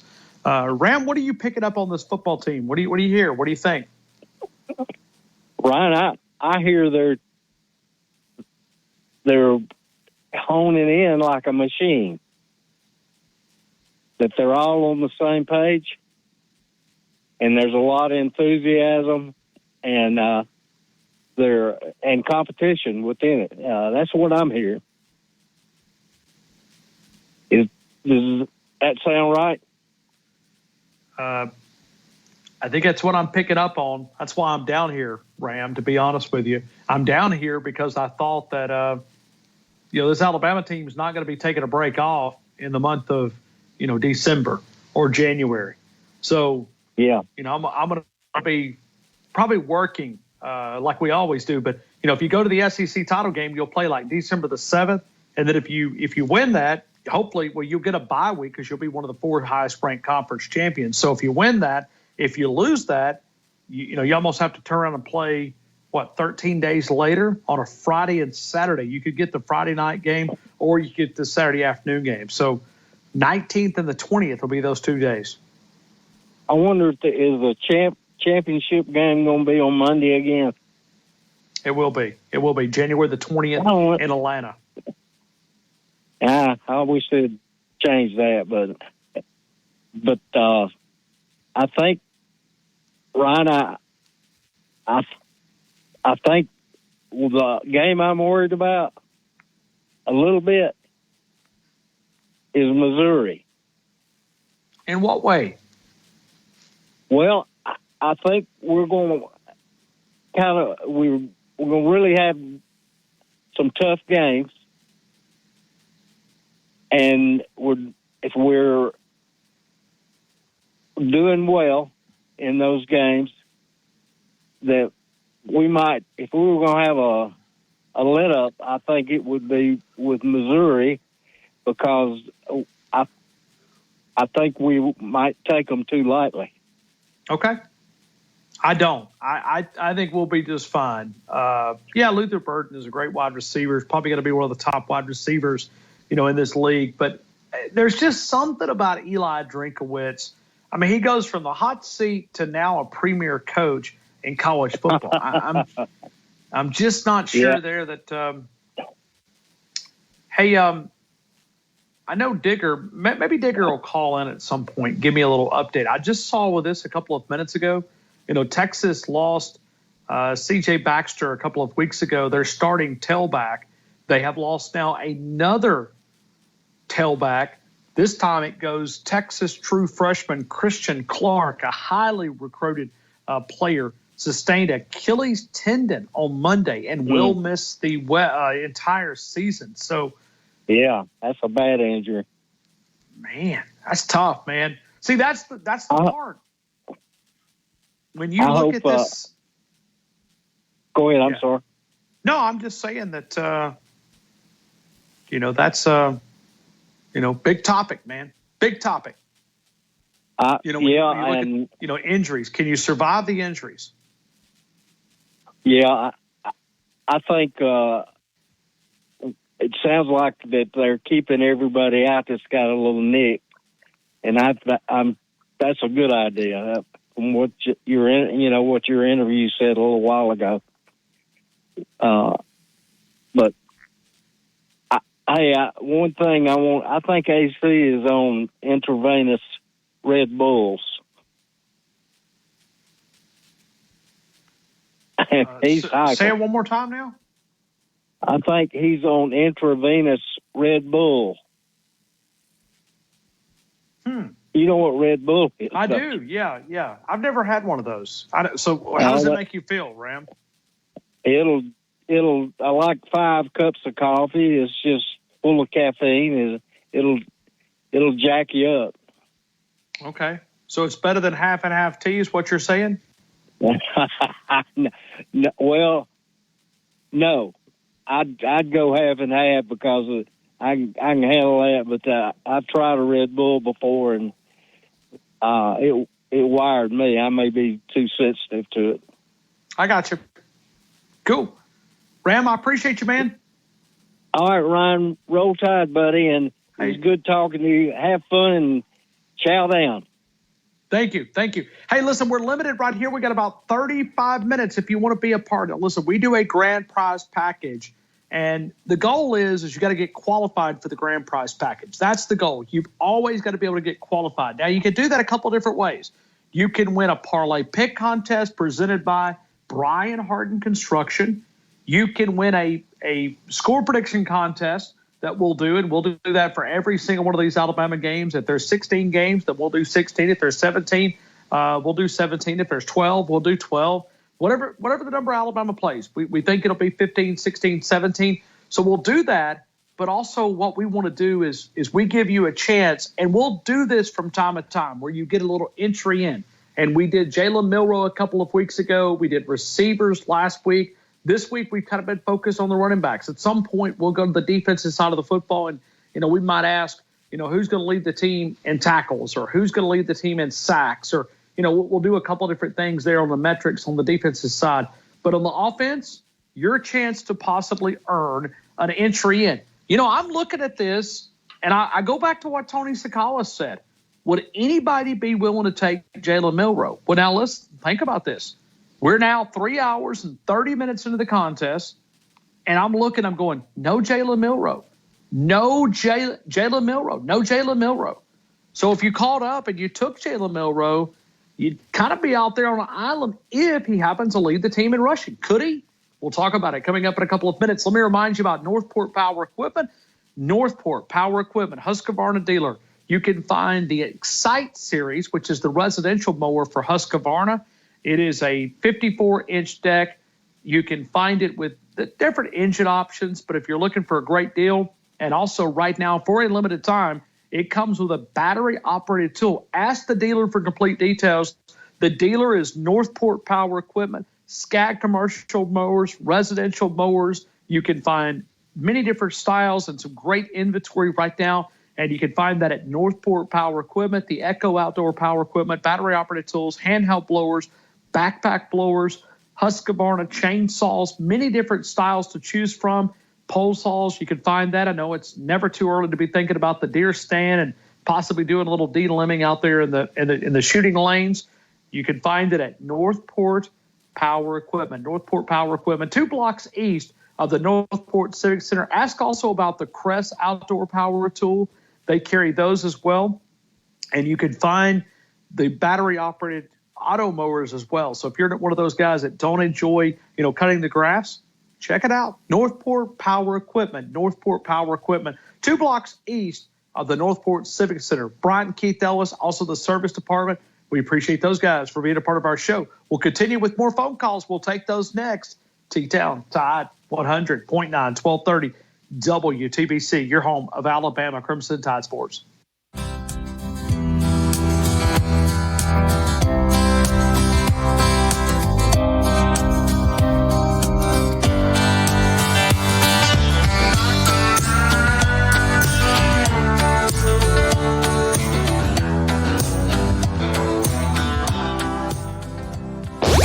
This hour's West Alabama real-time news update from the Tuscaloosa Thread Newsroom. New weapons detectors at Tuscaloosa County Middle and High Schools have not detected any weapons. However, they have been triggered by other objects. A vote is set for tonight by the Tuscaloosa City Council on a proposed $2 million renovation to Odom Park in Weston. Men ranging in age from 19 to 48 have been caught in a child solicitation undercover operation by the West Alabama Human Trafficking Task Force. The 2-week operation led to the arrest of 8 men from West Alabama, and more arrests are possible later. Get 24/7 local news coverage and sports updates when you download the free Tuscaloosa Thread app and sign up for twice daily email newsletters. Tide 100.9 Traffic. Tuscaloosa traffic now from the Townsend Nissan Traffic Center. Still looking at a bit of a slow go on McFarland Boulevard at Skyland. Had some earlier problems there. Otherwise, traffic on the rest of the freeways and side streets are not doing too bad. The usual happenings on McFarland on the westbound lanes to Watermelon Road. That's a bit slow for you. And our girl. It's the year-end clearance sale at Townsend Nissan going on now. You can save thousands. See BJ or Kylan today at Townsend Nissan, your savings place. For over 5 years in our community in downtown Northport under that Roll Tide Bridge, Mark's Mark, the home of the chicken swirl. You'll find that since 1978 in Selma, Alabama, for over 5 years in downtown Northport. If you want to dominate the grill today or any day, find Mark's Mark. A great stop by on your way home. If you're preparing for dinner, they've got a lot of those gourmet dishes that you can find, the great casseroles, the dips, the appetizers, the great steaks, the pork chops, the burgers, and all the supplies you need to dominate. And also offer custom screen printing. Let Eyecatchers print shirts for your next event. 345-7762. Eyecatcher Screen Printing and Gifts, where getting seen becomes an art. The game is powered by Tuscaloosa Toyota, TuscaloosaToyota.com. David DeSantis, the largest selection of new Toyotas in over 3 years, can be found on Skyland Boulevard, 3325 Skyland Boulevard. Also a nice inventory of pre-owned inventory. You can find the new Tundra, the 2024, the Tacoma 2-wheel drive, 4-wheel drive. How about a new 4Runner, Highlander, RAV4, Camry, Corolla? For those outside of Tuscaloosa, you could be feeling these changes within just a couple of days. Text support to 511-511. These statements have not been evaluated by the FDA. This product is not intended to diagnose, treat, cure, or prevent any disease. Tax fees may apply. Tide 100.9 Tuscaloosa weather. Mostly sunny this afternoon. Tuscaloosa's high at 94. Mostly fair tonight, the low 71. Tomorrow, partly to mostly sunny, the high 92. Thursday, partly sunny, a small chance of a shower, the high Thursday, 92. I'm James Spann on the ABC 3340 Weather Center on Tide 100.9. You're listening to the best sports talk show, breaking down the Crimson Tide. The game with Ryan Fowler on your home for Alabama sports. Tide 100.9 and streaming on the Tide 100.9 app.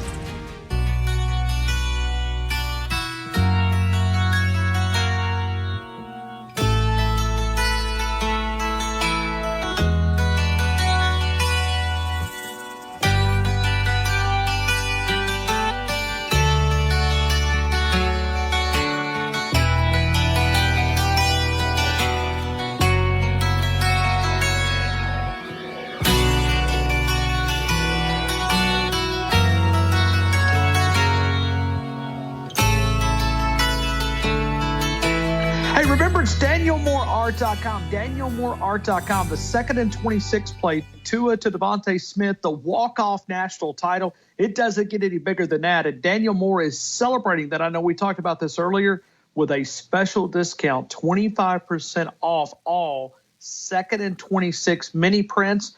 And they're also including framing, which really they never do this as far as the discount code.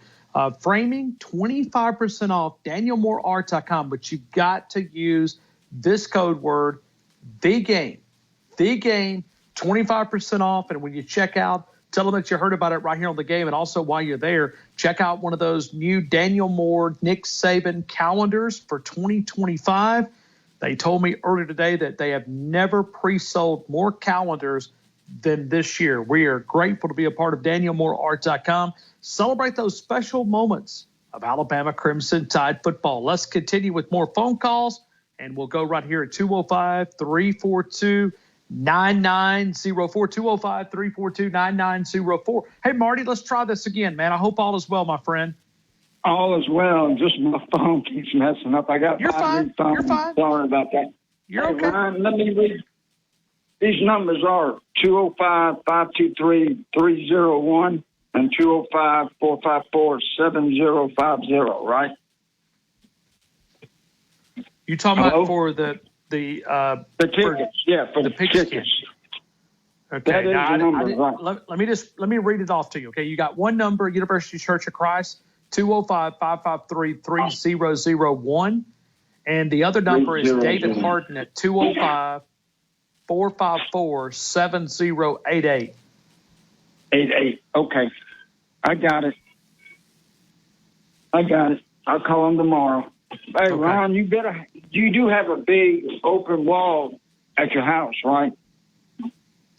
I do, but my wife has told me. She has told me. Well, your wife's going to kill Daniel me. Moore print. No, it's not going to be a Daniel Moore print, but you're going to get something from me, and you can hang it on that open space. I got it out of thing today, and I got to clean it up a little bit. We almost lost it in the tornado, but I got it. So I'll bring it down to you. Maybe she has told me. Well, I don't. Well, you can hang it up in the office then. You can hang it up in the office. Okay. Well, I can do that. But you can hang it up in the office then. I guess. She already thinks our house looks like a museum to Alabama football. Well, this is something very special, tell her, from a special caller, and you can hang it up. So, I mean, she doesn't want any more prints. And it's not a print. It's not a print. I mean, Marty, I blame this on Nick Saban. Okay. Well, yeah. I mean, Nick Saban did all this winning, and there's Daniel Moore that does all the paintings, and now. Yeah, I mean, it is what it is. But Ron, here, let me get I'm going Gallinaro, 1,200 yards. Ooh. No, 1,100. All right. Hold on. Jalen, and you're going 1,100 yards? Yep. All right, Marty. He might have a little bit more than that because he's going to hoist a Heisman, too. When he get outside, he's going to run like a deer like you've never seen him before, like you did in that Arkansas game. I'll take it. He'll run like that.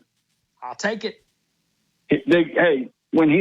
That's what Kalen Moore got that. He watches that, shows them that film every day and says, that's what you can do in our offense right there. Get down that sideline, we'll block them off, and we'll set up that wall, and off to the races we go, touchdown. No one can catch him. He gets in space, and this is space. And Dale's a doubter. You know Dale. You know Dale going doubt. He always does on Monday, then on Friday, and then we win. But Dale's got a front row seat this year with that health thing, so he'll be able to write it down and not be no doubter. And when we beat them 46-3 the first game, the defense, that's what you need, Ryan, for one of your package deals. We tell them how many sacks we going to have, total yards for the whole year we give up, and maybe and interceptions. Okay. Well, there we go. We'll do this. We'll do defense, but I want to focus on the offensive side of the football, and then I'm gonna tomorrow I got a big question. Well, you know for you, what? man. The defense stops them. And if they don't score, we don't lose. And that's the motto. And you know what? Hey, you know what? Oh, he played at a small school. Well, he was dominated in that small school. He played the same talent. I mean, just like A-State. You can't go out there and play Michigan and Ohio State and Alabama and all these big schools, and you just don't have the resources or the talent or the depth. You're strong on your first 22, but you do not have the depth like at A-State. But his face got a good 22, but he's probably building some depth. But he's got to go to some big schools, and he just can't get nobody hurt. It's like us, 16, 17 games. We just got to stay healthy, like you said. Maybe right now, and like what you said, it might be a game where we got people nicked up, and we're already in the playoffs. We may just let them sit.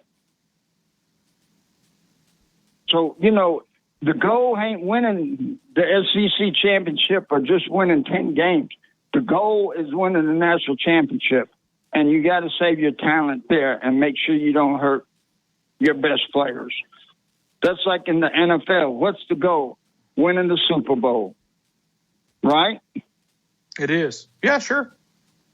I mean, and I don't know about your Dallas Cowboys. They in a hard mess. I'm glad Alabama going to win the national championship and keep you happy all year long. Nah, come on. Listen. Don't be cracking on my Dallas Cowboys, okay? I'm not. Okay. I listen to them on the radio. I like the announcers. All three of my sports, okay? I'm just going to go ahead and tell you, Alabama's going to win the national title in football, okay? Write this down. We're going to win it in basketball. Okay. Dallas Cowboys are Super Bowl bound. Okay. Oh God. Yeah. Well, I mean, Ron, don't believe it. I'm not telling you how to buy it. You're drinking that Jerry Jones's money. That's okay. I mean, I've been down here on vacation. I found some of Nick's brews down here. Hey, when are you coming back? Hey, I'm gonna call you later and find out when you're coming back. Okay. No, I'm coming back next weekend. But listen, here we go. So we look at. Man, you got me. Okay, you got me Dallas Cowboys. And then we're going all the way to the Final Four, but this time we're going to win the whole darn thing. That's right. This is going to be the first school. We're going to be the first school ever to do that. Okay. And we're going to be the first school ever to do it. And let me tell you what else is going to happen, Marty. Okay? You ready? All right. So Alabama's going to win the football championship. Super Bowl champion for my Dallas Cowboys. Okay? Nate Oates is going to hoist up the first national title in Alabama basketball history, okay? Okay. And then my Powerball numbers are going to come up, and I'm going to retire. And I'm just going to go out a champ, man. Well, I believe the first three, but having your Powerball come up, Ryan, you better go.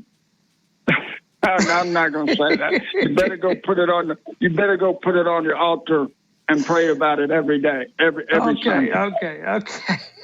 Because it's like winning. I'm having some fun. If you win that, Ryan, I'm happy for you. But boy, that's $2 million to one. I'll take the first three, but I don't know about that last one. Okay. Well, hey, Ryan.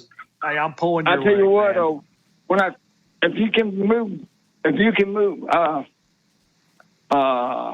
the guy from Georgia, what's his name, that drinks the Pabst Blue Ribbon? Yeah, Bama Nick. PPR. Bama Nick over there. You can help move me over there. Okay. Well, thank you, man. I appreciate you. I hope you have a great rest of your day. I will, Ron. You too. But hey, thank you. The only reason I say that because I know a guy that's got one of them Powerball tickets, and on Sunday he takes it up to and I'm Catholic. He takes it up there and puts it on the thing and has people pay for them.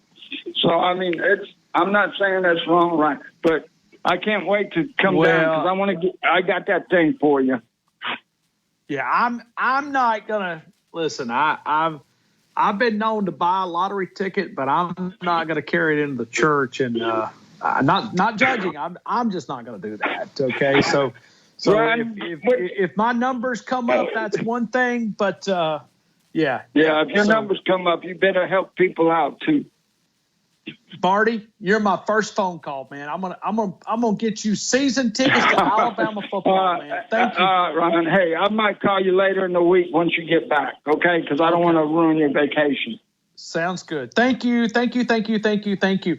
appreciate you. Let's continue with more phone calls. We'll get to those. David. Oh, I wonder if this is the David from Old Time. I see him up on the call board. Max over in Tupelo, Mississippi. Henry in Texas. All of you guys next. T-Town Tide 100.9, 1230 WTBC. Your home of Alabama Crimson Tide Sports. On Facebook, Andrew Conifer Agency. Once again, you can reach us at 205-722-9201. Allstate, are you in good hands?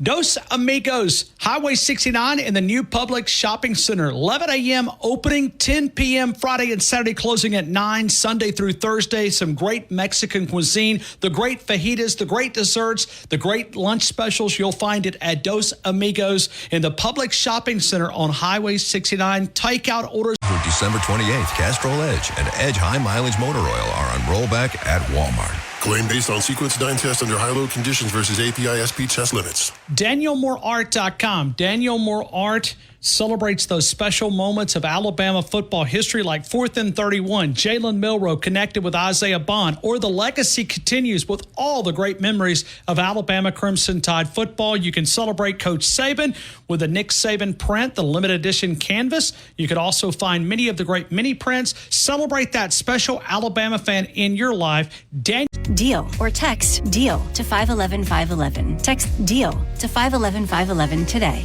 All dogs are unique. Your dog results can and will vary. Message and data rates may apply. The Pharmacy at Midtown with TJ Thomas, 205-752-0627. PharmacyMidtown.com. Don't forget about the retail side of the Pharmacy at Midtown. It's an independent-owned pharmacy specializing in walk-in prescriptions, medicine on time packaging, which increases that independence. Compounding needs. The only sterile compounding facility in Tuscaloosa is the Pharmacy at Midtown with TJ Thomas. Tide 100.9 traffic. Tuscaloosa traffic now from the Townsend Nissan Traffic Center. The usual movings on the roadways. Side streets are also in the gang as well. Until we do have 359 moving a little slow on the northbound lanes to 15th Street. And then, of course, once you pass that, Lurleen Wallace on the northbound lanes between 15th Street and all the way up to McFarland Boulevard. DEAL or text DEAL to 511-511. Your order is back with a 90-day guarantee. All dogs are unique. Your dog results can and will vary. Message and data rates may apply. Tuscaloosa Custom Curbing. Call Paul at 205-331-6823. Custom curbing for your home or business. Do away with those plastic individual stone borders. Go for that more permanent, decorative concrete border. No more grass growing between those individual stones. Cleaner to edge to maintain. They're willing to travel, not just here in Tuscaloosa, but also in our neighboring states as well over in Mississippi. Many colors and choices. They'll customize for that individual taste and house. Give them a call at 205-331-6823. You could also go to their Facebook account. Find their page. You can see exactly what the videos. They came out, did a free quote. Paul gave me an evaluation. Give them a call, 205-331-6823. Free quotes and evaluation. It is Tuscaloosa Custom Curbing. Tuscaloosa Custom Curbing. Call Paul at 205-331-6823. The best breakdown of Alabama football in the state.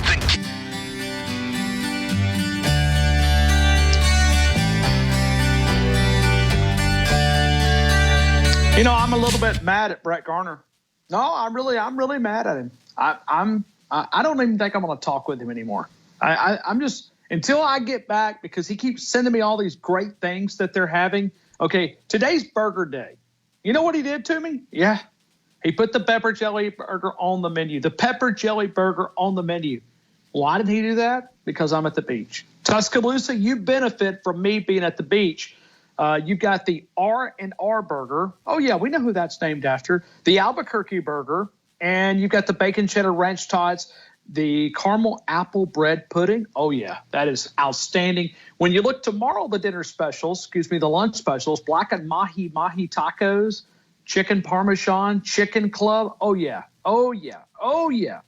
dinner specials, man, they're always rolling out some great things. But the lunch specials, you can find it there. Always that Southern cuisine. Eat Southern, be Southern. Southern Ale House, 1530 McFarland Boulevard, 1530 McFarland Boulevard. Let's continue with more phone calls, and we go to David. David, good afternoon. You're in the game. I hope all is well. Doing good. I'm going to go with Milrow 986. Okay. David, where are you calling us from, man? The good side of Romulus, off of Tommy. Okay. So you're in. I'm in okay, Romulus. I just wanted if you win and you're in the grand prize, and when we draw that out, we'll have it. Just want to be able to identify because we have a lot of Davids that call in. But you said 986, David. Is that right? Yes, sir. Okay. Thank you, David. Anything else, man? Have a good one. All right. Okay. Appreciate it. You too, man. Thank you. Let's go to Max over in Tupelo, Mississippi. Max, good afternoon. You're in the game. Roll Tide, Ryan. Roll Tide. Max in Tupelo. How are you, my friend? I'm good, Bubba. How are you? Man, I'm good. Man. I'm having a great day. Having a great day. I'm looking at the Gulf of Mexico. I've got you are having a great day. Well, no, I've got my Speedo on. I'm going to take a run down the beach here in a couple of minutes. Yeah, AC said you need to start running. And speaking of that, next time the dude insinuates my boy's fat, I'm going to take out some vacation days and buy me a ticket to Bangladesh and give him an old school Alabama ass whooping. And that ain't no regular run-of-the-mill ass whooping. That's going to feed the dentist. Now, listen, Max, you don't need to whip AC. He didn't mean to call me fat. He wanted to do he's wanting me to go on this diet. Well, I'm not eating Bangladesh food, okay? I'm not eating the crap that they eat. I love my dog, okay? I love my dog. I'm not going to cook my dog, okay? I'm not going to go, meow. Nope, not going to cook my cat either. Not going to cook my neighbor's cat, okay? I'm going to keep eating the cuisine. I listened to my doctor. He told me the other day he was proud of what I've been able to accomplish. So, AC, take that and put it where the sun doesn't shine. Yeah, well, I just wanted you to know that rubs me the wrong way. I don't appreciate it. You wear your way. Thank you, Max. I appreciate you having my back, man. I appreciate that. I mean, that's good to have. You're my buddy. You already know that. So, Max, 13 days into practice, man. What do you think? Ryan, everything I hear sounds great. And, we're getting a lot of talk from the coaches that we're not used to getting. So a lot of that, of course, Kellen DeBoer, he can't come on there and go, we look like trash. He can't do that. But listening to some of these other guys that go watch practice, yourself as well, that are seeing these things and mentioning these things, that tells me the coach ain't just blowing smoke up our tail. Christian Miller, he mentions it all the time. So it's not BS. So everything I'm hearing is extremely positive, and it looks like we got a dang good football team about to walk on the field, son. Max, I 100% agree with what you just said. I think we've got a really, really good-looking football team. I think this team's got a chance to do some very, very special stuff. We talk about winning it all. The only coach that's ever won it all is Larry Coker at Miami, first year. I think Kellen DeBoer's got a chance. I think he's got a chance. All right. Well, let me touch on that for a second. Look at what Larry Coker was handed, right? He was handed a room full of monsters, right? Well, look at what Kellen DeBoer's being. A room full of monsters. A room full of monsters. Hey, Max, give me the prediction, man. I'm out of time right here at the end. Give me your running back prediction. Who's it going to be? Justice Haynes, 1,022 yards. Justice Haynes, 1,022 yards? Yes, sir. Got it. Max, be good to yourself, man. Have a great rest of your day. Roll Tide, buddy. Max, Tupelo, Henry, Texas. Henry, talk to me, man. Roll Tide, Mr. Ryan. Roll Tide. Hey, your Cowboys are bound, all right. They're bound to watch the Super Bowl on the couch as they have been for the last 2.5 decades. Oh, come on. You'll take shots at my Cowboys. That's okay. That's okay. Got to, man. They keep suck. doing it. We're going to the Super Bowl this year. I'm going to give you my Super Bowl bound, baby.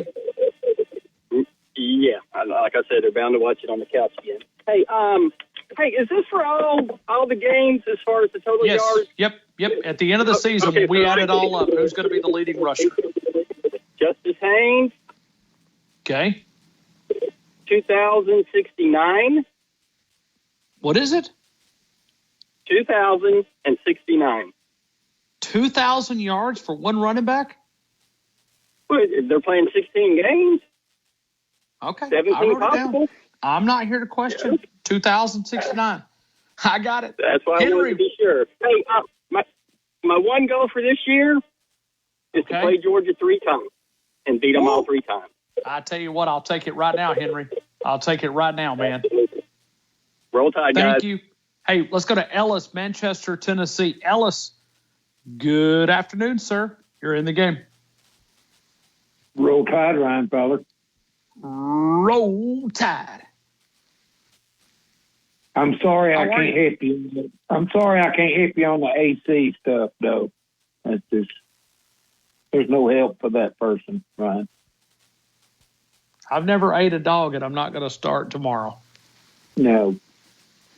All right. Give me your Jam Miller. Yeah. What's your yardage? Talk to you guys tomorrow right here on The Game on Tide 100.9.